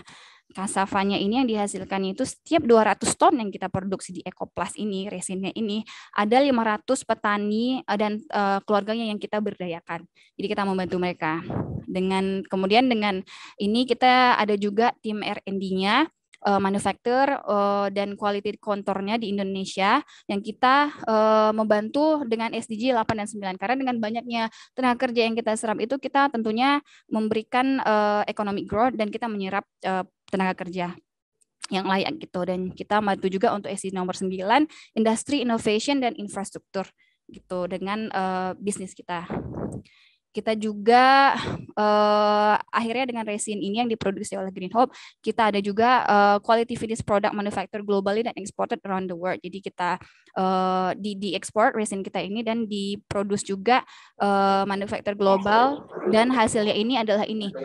Kita mau bantu SDG nomor 12, yaitu responsible consumption and production, karena produk ini bisa terurai dan ini sudah teruji di lab kita bahwa ini terurai dalam beberapa tahun, kurang dari 5 tahun, mungkin 3-5 tahun, sehingga tidak ada dampak negatifnya di lingkungan. It's biodegradable, dan kalaupun sengaja termakan oleh animals atau hewan, itu tidak berbahaya, masih aman gitu. Jadi setelah terurai di tanah, di earth, balik lagi, kemudian kan kita ambil lagi nih source-nya. Jadi ini ada siklusnya, ini adalah circular economy yang tadi kita sebutkan. Ini ada tambahannya adalah return to earth. Mbak Olive. Ya. Ya. Jadi ini adalah produk kita. 3 produk kita yang tadi saya sebutkan, Naturaloop, Ecoplus, sama Axiom, semuanya itu degradable, dan yang kita ambil dari Ecoplus sama Naturaloop ini adalah tapioka, tepung tapioka atau singkongnya tadi yang kita berdayakan. Nah, hasilnya ini nanti bisa applicable-nya itu untuk bisnis dan produknya ini adalah bisa jadi botol, bisa jadi tubes, bisa jadi salon item, food product, banyak banget. Jadi turunan dari resin plastik itu semua bisa dihasilkan dari produk-produk kita ini yang biodegradable. Ini adalah beberapa contoh dari klien-klien kita. Jadi banyak banget ya klien-klien kita yang mungkin pernah didengar atau dipakai service-nya juga sama teman-teman Bapak Ibu sekalian. Ini beberapa klien brand yang memang memakai produk-produk kita. Nah, ini dia produk turunannya yang bisa dilihat di sini. Banyak banget. Ini beberapa contoh produk turunannya. Jadi Tesa adalah, mungkin udah tahu juga, salah satu brand tisu terbesar di Indonesia, telah menggunakan Ecoplus yang dari singkong tadi itu untuk packagingnya. Jadi ini sustainable tissue, ada FSC sertifikatnya.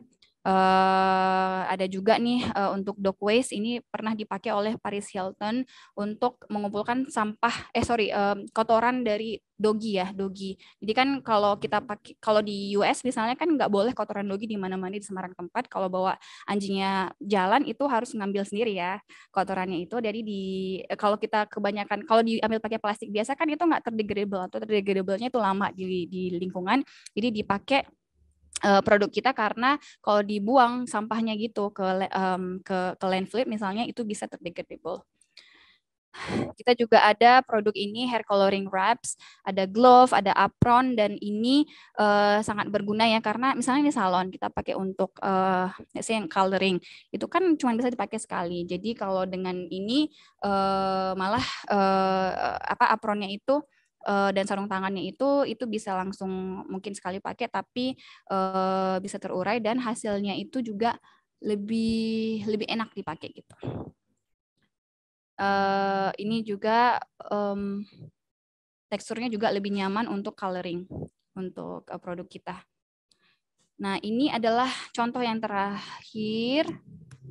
Ini baru-baru ini yang kita implementasikan. Seedling bags. Jadi kita ada, mungkin udah tahu ada program untuk Citarum Harum, proyek clean up yang untuk membersihkan river ya atau sungai. Jadi tempo hari Pak Doni Monardo ditunjuk untuk memimpin proyek ini. Mungkin di bukit ini kan agak steep, agak terjal. Kalau kita pakai kayak polybag biasa yang hitam itu susah, karena kan biasanya polybag itu ditarik lagi, jadi kan ribet kalau ditarik lagi di alam gitu, ditarik lagi untuk agar seedingnya itu bisa berkembang. Jadi kita menggunakan Ecoplus ini. Karena dengan EcoPlus ini yang dari singkong tadi itu 30% less greenhouse gases-nya dan dapat biodegradable. Terus juga nggak ribet pemakaiannya, bisa langsung dibiarin di situ aja, nggak harus ditarik lagi. Dan hasilnya adalah setelah 3 tahun proyek itu sangat sukses, jadi malah sukses rate-nya itu 90%, seedling itu berkembang dibanding yang normal, yang pakai seedling biasa, yang pakai seedling bag biasa itu 70%. Jadi nggak ada juga toxic residunya, dan kayak ininya seedlingnya itu berkembang dengan cepat gitu. Jadi sangat asri lah, dan ini bisa dilihat hasilnya ini ya setelah tanggal 23 November 2021, awalnya dimasukin 2019 Januari, jadi ada selang 3 tahun lah ya, 3 tahun. Jadi bisa lihat ini cepat banget grow-nya untuk pohonnya. Ini juga tempo hari Pak Presiden sempat ngobrol dengan founder kita ini Pak Tommy, ini Pak Sugi, CTO kita yang mengembangkan teknologinya. Bisa dilihat kita sangat bangga ya sama produk kita yang dikembangkan oleh anak bangsa. Jadi kita bisa lihat di sini bahwa konsep circular economy itu memang bisa kita terapkan tapi secara holistik dan kontekstual dengan kondisi Indonesia sekarang gitu. Jadi Pak Presiden juga apresiasi itu. Itu dia ceritanya atau presentasi kita Green Hope dari saya mewakili. Kita tetap junjung prinsip Trihita Karana, dan silakan apabila ada pertanyaan.